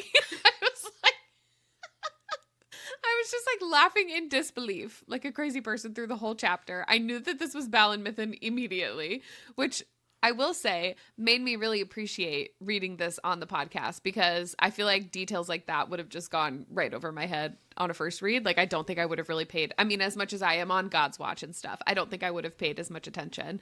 But I was giggling, and John was like, what? And I was like, it's Balin Mythin. And then they said their names, and I was like, ah! I love that. No, I agree with that about the podcast, because like if I would have read this book on my own, I would have finished it in 24 hours. Yeah, And I've for been sure. like, that was amazing and everything surprised me. And then here I'm like, oh my gosh, it's this person which connects with that person and does this. And it's much more So fun. ingrained. My favorite part about Balin Mythin was that they just wanted to know what having sex with Fisher was like, which is like such a valid question. If I met So Saras, valid. Yeah. it's going to be in First my thing like, I would top ask. 3 questions I'm going to For ask. sure. For sure. And then this just goes into that conversation we had at the beginning of where she says, I had a feeling that his voice, being Zareth's, was the voice that she was speaking to for a long time. And is it the Quicksilver? How had she been communicating with him, or whatever that all means that we Yeah. talked about earlier? So excited to learn Yeah. that in book 2, hopefully. Hopefully. I'm still confused about that. If but it is the gods, does that mean the Quicksilver won't be talking to her next time? Because the gods Right, can't 'cause they find can't her see her anymore now. or whatever? Yeah. Which makes me think it's a good point. not, but I guess we'll find out. Yeah, I feel like that would be not, because then that would be like her losing a major part of her power. Is the whole alchemist thing? Well, I mean, she'd still be able to activate the Quicksilver, right? Yeah, but if she was can't doing talk to it that, to but- make deals and stuff, then Yeah. But it would make Yeah, sense I if she was making deals to make a god sword that she would be communicating with the gods to do that. Very true. And bargaining with them. And releasing them into a sword. Oh my gosh, release us. Yeah, maybe. Maybe. Oh my god. Oh my God, they were roommates. My biggest thing I feel like from this chapter is when Zareth calls Kingfisher his champion. He's Zareth's champion, I guess. I keep saying Zareth. I think it's Zareth. Oh, I think so it's sorry. Zareth, yeah. It's also my bad. I keep saying Zareth in my head. I want to know what this means. I was so excited about this because I kept thinking that Kingfisher was a title like of Belicon. He was he was the fisher for the king for like Belicon or something. But him being Zareth's champion, I just have so many more questions. But I'm really excited about what that could possibly mean. When Saras talks to the Quicksilver in Kingfisher's eye, the Quicksilver kind of explains that when Kingfisher went into the Quicksilver, that they made a deal and that basically saved his life for whatever that deal was. And we never learn what that is. So is that this time that he met with Zareth and made some sort of deal to be his champion and whatever the heck that means? Can Kingfisher talk about that and share John, that why are stuff? you making that face? He's read the bonus chapters, so maybe it's that. Is that why you're making a face? We'll just find out next week when we read the bonus shrug. chapters. Wow. Wow. Okay. Okay. All right. Well. Honestly, that makes me happy if I find out like next week. Yeah, me too. I would love to have some more information about that. John was making a pretty the most obvious face I've ever seen you make, and we read all 8 books, whatever, of Throne of Glass. So True. Were you just putting something together in your head, or was it? Okay. To be fair, through Throne of the Glass, I shrug. was still sort of getting to know your face, so I didn't know what your weird Had to face get to was, know your your normal face, face, yeah. like your poker face. I was like, that's just all a of it was face. weird. Oh, and then we find out that Saras was supposed to be born Fae. Zara says he separated her and Kingfisher. So I would love to know more about Saras's mom and how much she knew, because earlier in the book, like very early on, I think it's the first time Saras goes to the library at the Winter Palace. She's like reflecting on the library at Zilvarin and how you had to get like very specific permission to even be allowed to enter the library. But her mom worked there. So Saras was allowed to enter whenever she wanted because her mom got a job there. But like from her story about how her mom died, it just made it seem like her mom had a terrible reputation or something. But then if she was also allowed she was a prostitute, right? Right. But if she was also allowed to like be in the library when you had to like get very specific special permission to do that, it makes me feel like maybe her mom did know more, or like, I just feel like there has to be more to that. Prostitute who likes to read.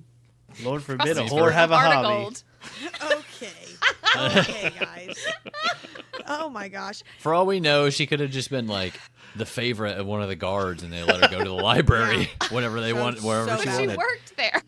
I don't remember that at all. But Yeah, bet she Me neither. did. I don't. It's because I started rereading the book immediately upon finishing. Nice. Librarians are horny too, okay? Librarians They know where all the need love best smut too. is, so. That's true. With her mom being a prostitute, though, maybe it was Saras's dad that was like the Fae part or something, and maybe mom knows nothing. Yeah. Did we learn anything about Saras's dad? Did he just die? I think so. I know she talks about it when she tells Kingfisher her backstory a little bit, I think. I don't know if they were like But we don't get like a lot of details like we do about Yeah. her mom. Yeah, I don't remember. Or I also don't remember if Hayden is a different dad or if it's the Yeah, same we dad. never get info on that either. I don't remember. I'm pretty sure it's the It makes me same think mom. not. Yeah, say mom, but I don't know about dad. Okay, I found the part Or where it the was same talking dad. about. Sorry, it's the same mom. This was from chapter 8. Before she died, my mother had worked in the library back in the 3rd for a while. The underground warren of tunnels and hollowed out caves had resembled a tomb and had stunk worse than death. The residents of the 3rd had to petition to visit the stacks. They needed a token and a recommendation from their employer before they were granted entry. My mother's position as a clerk there meant that she could come and go as she pleased, and that boon had been extended to me. I searched for dad and then father. There's one, I think there's only one mention of their Of father, Dad? and she's describing Hayden, I think. His eyes were rich liquid brown. The cleft in his chin came courtesy of our dead father. His proud straight nose from our dead mother. Yeah, I think that's the only mention of their father. Yeah. Everything else is like Everlane talking about Belicon or somebody Yeah. talking about Finran. Yeah, Interesting. that's it. Chapter More 2. you know. Yeah, and it said whenever we lost his income, my mother became a prostitute. There you go. So she probably worked at the library before that. My father died when I was 2. I don't remember him. And then moved on. But then, Was yeah, four- but it says 4 months before she pregnant when it died, she happened. worked in the library. Well, yeah. But So that could be, Oh. before, but like after we lost his income, she became a prostitute. So yeah. I mean, she could have done that. But Saras was old enough to remember going to the library, so I feel like it still would have how been after many that. years is she apart from Hayden? Because father died when 4. mother was 4 months pregnant with Hayden. She's 4 years older than Hayden, I think. But who knows how long she stayed a prostitute and worked at the library? People can have 2 jobs. Yeah, you can't have 2 jobs. Yeah, you got to Make make that a name money, for girl. yourself before it really gets you any income. So Let's get this bread. I mean, because like reading books and telling people about it doesn't make you a lot of money. It really does. Anyway, so this podcast People is can great. have 2 jobs. remember to rate and review. Join our Patreon. Oh, that's funny. Wow. Okay, the other part of this, though, that I was so excited about is that this fated mate situation runs so much deeper than I thought it did. And I'm over the moon about it. I was so excited when it was like, not only were they mates, but they were godbound. And then not only were they godbound, but they also had like way more runes than everybody else. But then also like she was supposed to be Fae. And it was like every universe they kept ending up together. Like this is like ultimate fated mates. I love it. I love it so much. Yeah, and like every timeline, no matter what, it was always them. Yes. I love Ugh. that. I love it so much. Even though one of them always died or like everybody, Yeah. the whole realm perished or something. Uh, Details. Yeah. But yeah, that was my note. So many questions and just about Yes. stuff like that. Like how every possible future where the 2 of you are together, it ends with a vast majority of this tree being like all the worlds and all the Yeah. realms dying. And then he says that none of us, like none of the other gods, can foresee any other way. And then he said he spent a great deal of time studying the various outcomes and paths of this universe once you and Kingfisher met. And while I've never found a balance that meant good prevailed, there were pathways that led to ... uncertainty. So assuming that's the path he chose, one of these uncertain paths, that's where we leave it. That's all we know. And now it That's- really is because the gods aren't going to be able to see her. Yeah, they just have no idea. He's just leaving it in their hands. Yep. So Crazy. cool. Awesome.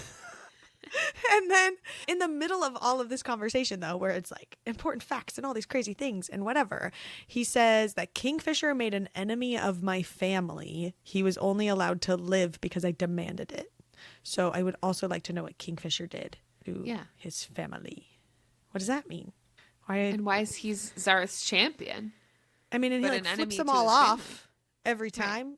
So it's like that kind of stuff. I don't know. So interested about that. Yeah. Maybe it's in that Kingfisher POV that we get to read. Maybe that's what John's making all his faces about. I know. Can't wait. He goes, maybe it is. That's funny. So Zara says here, if you truly accept Fisher as your mate, then you must agree for the thread of your life to be severed from the tapestry of the universe.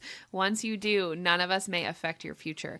We won't be able to see you at all, nor will my brothers and my sister be able to interfere with timelines or events that affect you. You'll be on your own. I was very excited about this. Logistically, I'm a little confused because doesn't that mean they can't do like anything? Because That affects them. what could they do that wouldn't interfere or like affect Saras at all at this point? I don't know, but I think this is such a fun setup for the rest of the series that we get like this crazy gods interaction in book 1 and then like she's on her own. But see, this is what makes me question about God swords and any other interactions if it is the Quicksilver or whatever. Because it sounds like they can't do anything. Like there would be no more deals like that or making of fancy swords or whatever. So I don't know. That's how I'm taking it. Yeah, I don't know. But she responds, Saras does, saying, how would you do that exactly? And he says, by transforming you into something that has never been seen before, he answered cryptically. The universe cannot focus on that which it does not recognize. I'm freaking out because I'm already knowing she's like turning vampire. So like, what the heck? So we jumped into chapter 45 called Choose Wisely. And she's like waking up and she has this like dream sequence. It's all in italics and all the things. Mm-hmm. And I just thought this was really cute. As she's waking up, it says, I was born and died 100 times. And then I saw something that shouldn't have been there. A bird. It flitted around me in the void, its beautiful wings flashing blue and green. And I just thought it was really cute because, like, right after this, she starts remembering, like, little pieces of kingfisher. So it's like she saw the kingfisher bird and then remembered all these other parts of kingfisher. And then that's what woke her up. Isn't that so precious? So sweet. When I started this chapter on my reread, it took me a couple times. I had to, like, go over and read it a couple times just to make sure.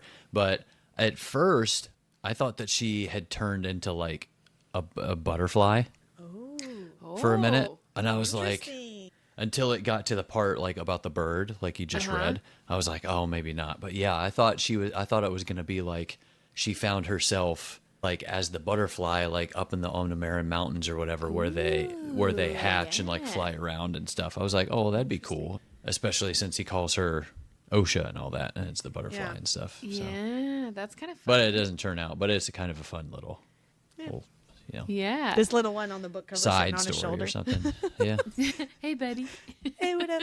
But it does say that Saras is, and I quote, no longer human, not fully vampire, not fully fae. And I wrote, Long Island iced tea. Oh my gosh. I wrote Saras Faye? Saras Fang? Saras Faye? Yes, exactly that. Honestly, this part made me upset. I'm not going to lie. So we're at the end and I'm like freaking out and all things are wonderful and great and I'm happy, whatever. And she's a vampire and all the things. And she wakes up and immediately says, where's Fisher? But Taladeus is there, of all people. And he's like, oh, I don't know. He's around here somewhere, I suppose. And I was like, the man better be doing something super important. If the last time we saw Sarah, she was almost dying. And then now it's just like, oh yeah, he's somewhere. I don't know. I was like, it got my blood boiling for a minute. From Saras's like weird mating bond, we learned that Kingfisher's in deep concentration of something. Don't The know what man's that just is. trying to take a number 2, you guys. I mean, come on. Right on Belicon's carpet again. Take that, old man. Yes. Okay. I was just upset he wasn't there. And then it's like, he's still not the next person to come in. We see Carrion next. So it's like, he could have just like smoke ghosted in there or whatever and shadowed his way in. But like Sarah, I'm pretty serious. Like Saras wakes up and he could have just been there. But instead he's taking a poop or whatever. So it's just frustrating. Is this canon now? It's a universal thing for ladies to get mad when their man poops, apparently. Why isn't he takes so here long. already? Sending me TikToks from the bathroom. Yeah, just sending mental messages like, I'm here. I'll just give you a second. Talk mind speak. I just, for real, am interested in what he was supposedly in concentration over and what that could all mean or what was more important than being there at that moment. So, Yeah. or that Taladeus would try to like play off as not. I wonder if he was getting healed since that's something, or his eye. Oh, yeah. I wonder if he could was doing a session with them. Yeah. Some physical therapy. Yeah. Physical therapy. He was just at his PT appointment. You know who was there, though? It says, Loreth sitting by my bedside, playing some kind of lute and singing softly to me while I thrashed and moaned. And I was like, this is so adorable of him, Loreth. I don't know where the heck Kingfisher is, but Loreth is like singing to her and playing music. It was so the sweet. lute. Just their little bird friend. I loved that. But it did also, because I was on this upset train, I thought this was super cute, but I was honestly pretty mad at the end of the book that I never saw Ren again. Like, Ren is in chapter 38, then they jump into the little portal thing, and we never see him again for the rest of the book, and I was really upset. You know who else we don't see again for the rest of the book? Onyx. He was last mentioned in chapter 38 when Carrion said he came looking for him, and they never said anything else about him. I don't know where he is. Yep. Where's my boy? Yeah, you'd think she'd wake up. No, I guess Onyx never made it to the Darn. He was always at college. I love that so much. But yes, I agree. It's super frustrating. And like we never hear, just that's it. That's the end. Someone we do see, though, and I am so glad we do, is the one and only Carrion Swift, where it says, still the same artfully messy copper brown hair, still the same blue eyes and that roguish grin, but also the sloped ears and the pointed canines. And he was so tall. I was like, okay, Carrion, where have you been hiding this whole time?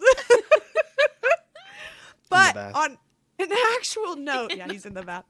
On an actual note, we do learn that Finran glamoured Carrion to hide or whatever. But when did Carrion get to decide the glamour went away? Or was it like when he revealed himself that it decided? Like, I'm just interested in how that process, how he lost the glamour. I'm all about his new look. Don't get me wrong. I'm just interested in how that went down. And then we learn a little bit more of his backstory. Sarah says, like, except for she wasn't your grandmother, was she? And he's like, no, she wasn't. She was more of a ward or a playmate when she was little, and then a friend, and then I was her ward. And I don't know. It got very complicated as people aged. And it just made me sad for him. Like, how, like, he just got passed down with the Swift women line, like, to take care of him, and how he's 1,000-something years old, however long. So like, how many of this family line had he seen? Yeah, this must have happened to him so many times. And also, are the people of that realm just really dumb? Like, he just stayed in the third in the same house that whole time, and nobody noticed that this guy was never aging, or like never. That was like, my thought about that too. I don't know. Usually when you see that kind of a thing with somebody being immortal, they have to move around so many times, or that's like part of their little story. But he just chilled at the same house for thousands of years. I mean, at the rate other people died, it was probably no issue if someone cut on to be like, well, you gotta die now. And True. Yeah, I guess. Yeah, because like Saras was only really making it as well as she was, if you can even say that, because she was stealing water from the reservoirs. Plus, he did move around to different wards. He talked about how he was like, oh, I got a warehouse over here, and I got this place over here. Good point. So yeah, interesting. But yeah, he says Fisher's father had been the one to secret the true heir to the throne of Yavalia. 1,000 years later, his son had been the one to bring him back. It meant something. What? I couldn't say. But I'm sure we were all going to find out soon enough. And I wrote, ready for book 2, please. When is soon enough? I would love for all of us to find out. One of my favorite parts from this chapter was Saras, after learning how old Carrion is, she goes, you slept with me. He grinned shamelessly. You're welcome. It was the part after where he's like, all right, I'm sorry I didn't disclose to you that I was a magic wielding political asylum seeker posing as a human when I slept with you. Does that make you feel better? And she's like, no. And then she's like, tells him, like, Lorth already told me some of this stuff, whatever, you know, all the backstory and all the things. And Carrion's like, oh, really? He quirked a dubious eyebrow at me. And how did Lorth of the Broken Spire tell it? And I just think it's so funny that he still has this, like, whole competition thing going with Lorth.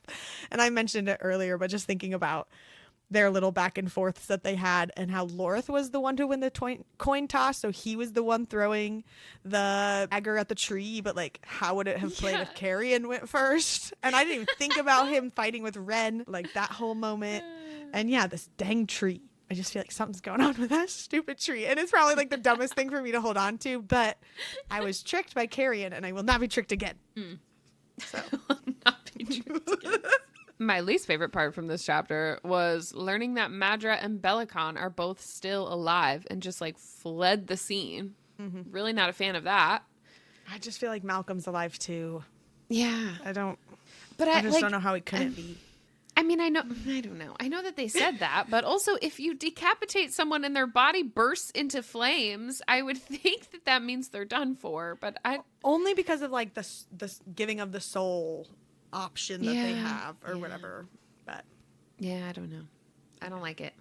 Well, Kingfisher finally shows the heck up, and in their mind-to-mind speak, he says, "Hey, you." I just am giggling, and she's like, "Hey, back." That's so cute. All upset at him, everything forgiven. That easy. Kyle, you. take notes. Oh, but in his in the gravelly voice of the narrator, it was. I'm gonna go go back to listen just to that line. Well, and Saras, Just that one. Just hey you. just put it as your like text notification. Yeah, from Connor. I was gonna say McDonald's. It's like we got your order text. Hey Hey you. Well, Saras asks him, "Are you sad you can't call me little OSHA anymore?" And I just think this is probably as good a time as any to check in on our OSHA log. Make sure we don't have to shut this whole thing down. Might be a little late, but I'll get it. I did not expect one. Happening! We're almost at Yay! the end of the book. Wow. I thought we weren't gonna see these guys again. All right. Would you like Just to introduce checking. yourselves? Yeah, do you guys have names? I think they had their headphones off. Did these OSHA men have names? That's confidential. It's Good against answer. OSHA policy to give out that personal information. We'll get your final log going and see if we gotta shut this story down or not. Just gotta keep a mark of everything that we've had so far, so let's see. Starting off with making the bad deal under bad faith. Not looking good there. Maybe just how many times we've been called in. How many times has OSHA really been mentioned at all in this book? So if I do a quick search of the literature and pull up the numbers for OSHA, I'll run them. John's really struggling with this. I'm struggling over here. Freaking headphones. I'm dying. I'm like, I can't hear anything over here. I'm like, all right. He's just nodding along. He's We've like, got oh, yes, our- yes. Final tally for each and every time OSHA has been mentioned in this book for a total number of, 69. You have it too? 69, right? 69. 69 total 69 violations. times. Yeah. Nice. Is that for real? Wow. I think you're free to go. Yeah, I'd say we can call it there. Good, it's good enough for me. That's a good number. Case closed. All right, I'll take it. We'll be back, possibly, Wow. in Brimstone, Yeah, well, Plenty there's an of OSHA violations to be violation. seen. Well, yeah, see you then. You gotta Come call up with him a name Violating then. his OSHA. We'll Be there. reevaluate. We'll check out some of the new policies, and we'll come back stronger than ever to Yeah.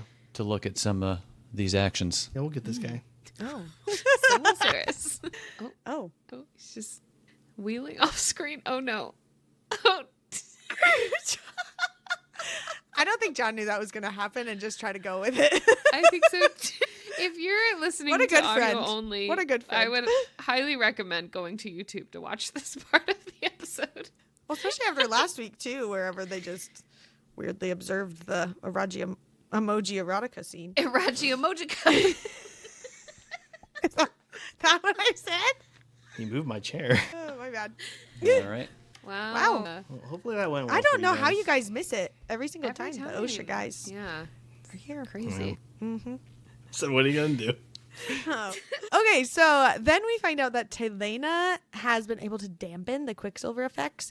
And then I think it says that Ishabal is able to tease it out of him. Whatever that means. She's just like cracking some jokes. Like, I tried to come up with one. Mind blank. But whatever you could insert there, listener, that's what she's doing to get the Quicksilver like, out. "Come But I'm on." glad it's Tickle, working. tickle. Do it. You won't. Come on. You're not going to do it. do it. I dare you. But it's working. Whatever they're doing is working. Yeah. And it doesn't look so bad. So that's good. We're ending on a positive note for Kingfisher. And then we find out that the vampire court has only ever had one king. Malcolm never named an heir, and he planned on living forever. He never conceived of the possibility that someone might kill him, ... And so we find out. In 2 days' time, Saras officially becomes the new queen of Sanisroth. Vampire queen. Vampire queen. Vampire Fae Queen. Yeah, she is. Long Island iced tea queen. Faye, vamfay. Vampire? Vampire. Famepire? Vampire. Famepire. Anyway, and that that's ends. And that's See you it. guys later. Vampire. That ends the last chapter section, and Quicksilver officially, we are finished with book 1. Good job, everyone.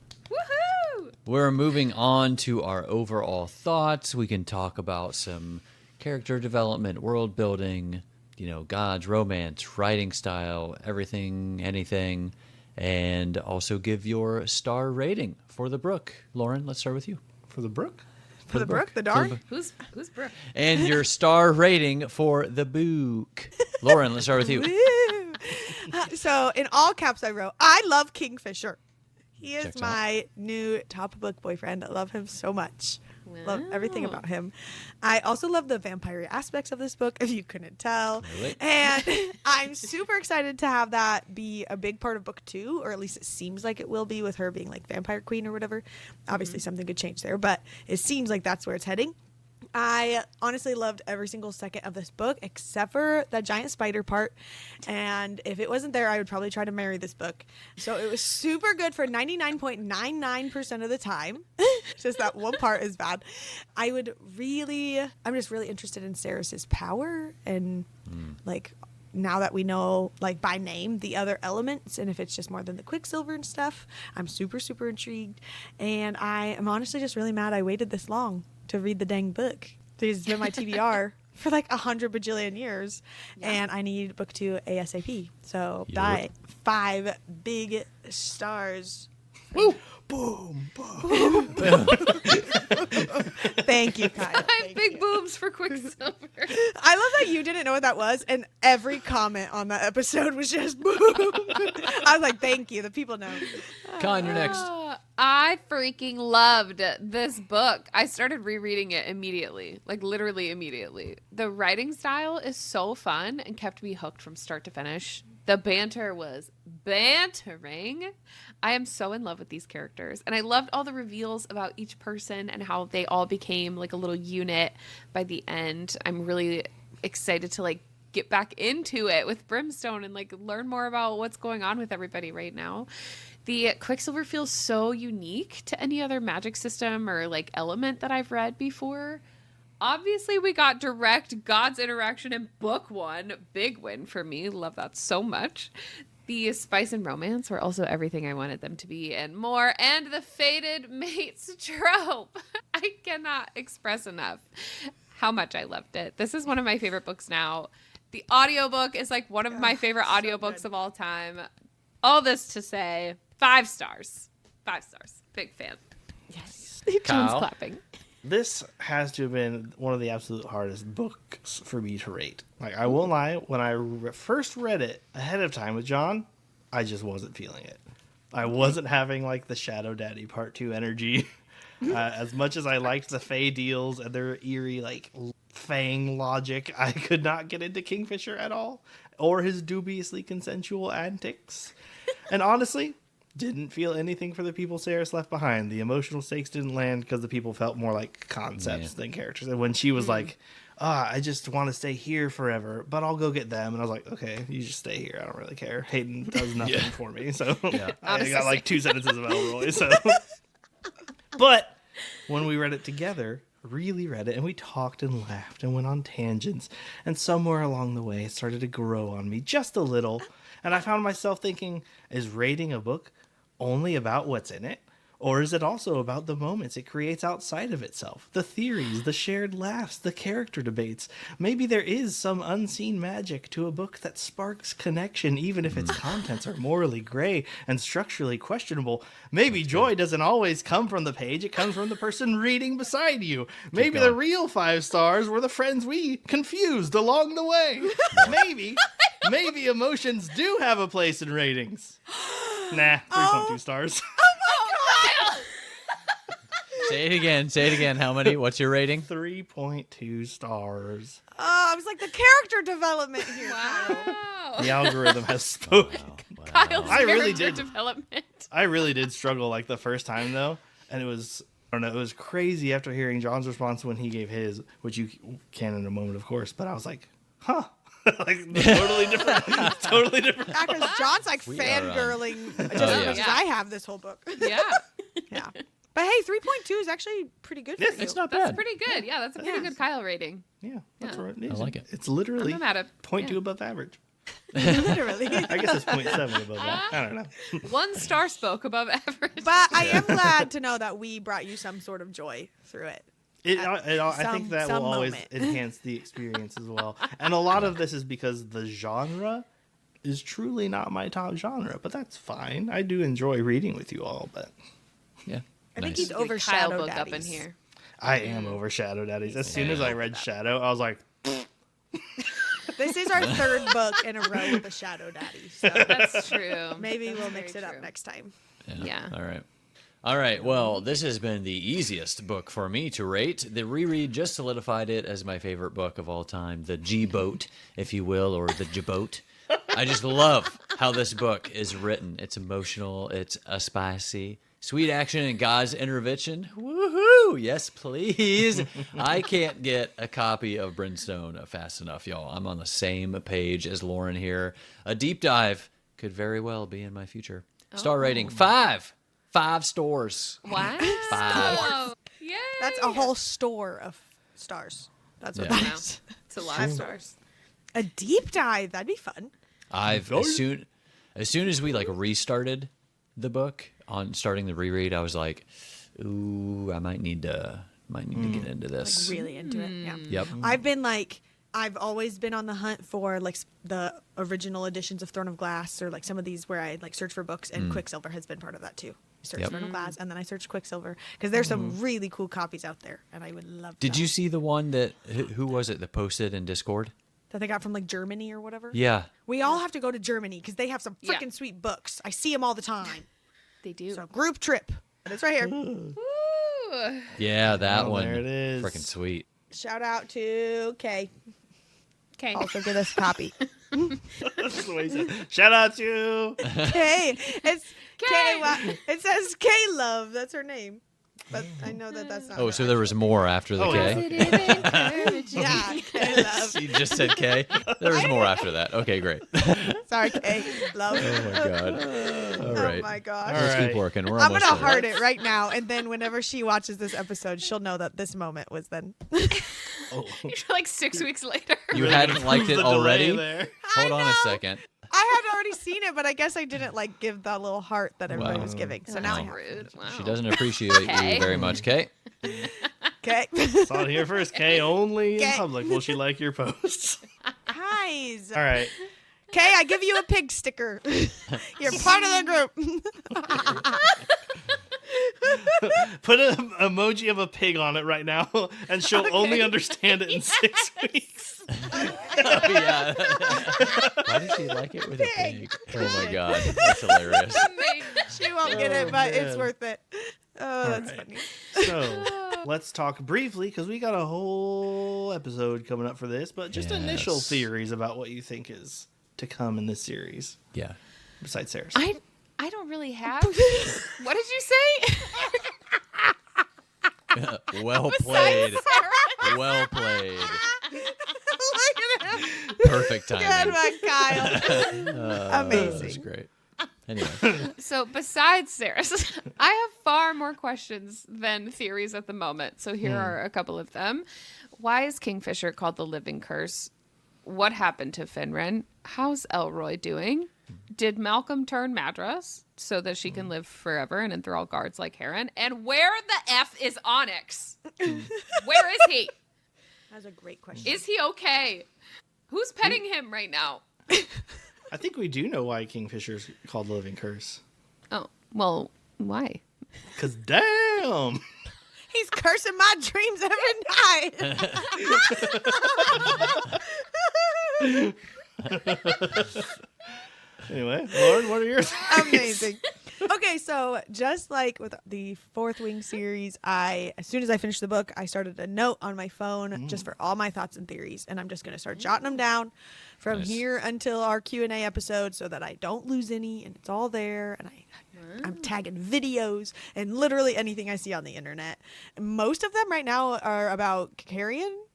and all that is his backstory, and like him being the next heir to the throne, like instead of Belicon, assumedly, and like all of that goes into that and whatever that might be. I am really interested in like Saras's power. I kind of mentioned that earlier, and what other elements she can manipulate, or how that's going to work with the gods or not the gods, and that whole stuff and whatever. And then I just think that Malcolm is still alive. That's the big one. So, Boo. yeah. Jonathan? John? Yeah, I think that's my biggest one too, is that Malcolm isn't truly dead. A couple more that I just kind of thought of was Finran, most certainly alive, and Zilvarin, I think. And then that Elroy is Fae. Yeah. Cool. More to come. I got some more, but those are just kind of the ones that popped into my head here to jot down for the end of this episode. Nice. Kyle. My main thing is I just don't think that Vampire and Fae are the only things they will end up being. I'd be interested to see if she has any relation directly to the gods herself, specifically. Because there was the whole thing about like, oh, the gods went on a pilgrimage and we've not seen them since, and all this stuff stopped happening because they left. And when did it all start? As soon as Saras came through the Quicksilver. She's also a dog, A dog. just like Fisher. No. They Whenever both you, dog. Witch, vampire, Fae, Ruff, ruff. god. yeah, a witch. That's true. Whenever Dragon. I know earlier we said not fully human, not fully Fae, not fully Yeah. vampire. But when you said it here, I don't know why now it's connecting, but that's what the triumvirate is that we know of right now, is a human, a Fae, and a vampire. So maybe She's all she's three. gonna Oh, snap, Lauren. some like take over that, or like be able to replace something. That's The all Trinity. Yeah, maybe, but there is witches, so maybe there's more to this triumvirate we just haven't met yet. I know it's Well, a a tri, that triumvirate makes is- me think three. Yeah, Right. it's three. But Maybe Maybe someone's would gonna be replace- a quadumvirate. I don't know. It all comes down to the blood. So she's literally got a mix of all three of All those. three. Yeah. That could Could be be huge, something. Lauren. That was Thank you. girl. Girl. And then she has a baby with Kingfisher, and Kingfisher's got the Quicksilver in him, so that's the god part that's in the baby.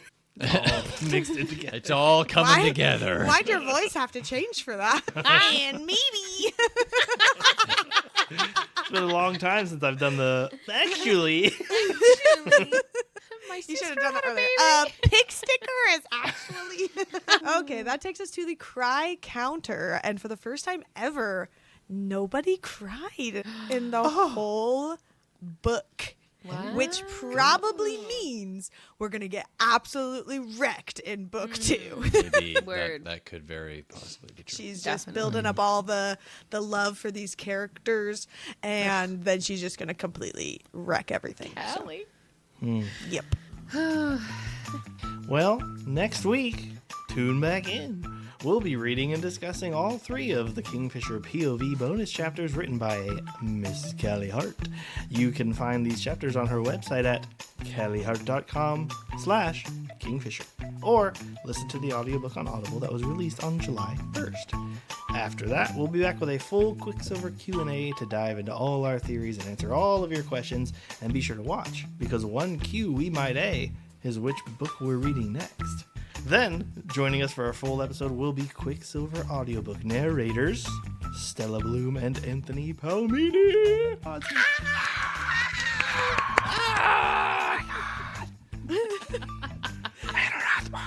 Feed, I feed. Stop! Are you looking for your outro from last week? Say it in a silly voice. That solves everything. On top of all that, be sure to visit BetweenPagesAndFriends.com and join our Patreon so you can dive into all of our spoiler and non-spoiler chats, of course, on Discord. Take part in our monthly book club, get access and discounts on all of our incredible merch, and see what the 4 of us are up to when it comes to books, games, and more. Until then, stay worry, stay nerdy, don't stress, and stay blessed, just like my sister's kid. It's all worth it in the end. It was all worth it in the end. Has happened. All right. Perfect. Bye. Nailed it. Crushed it.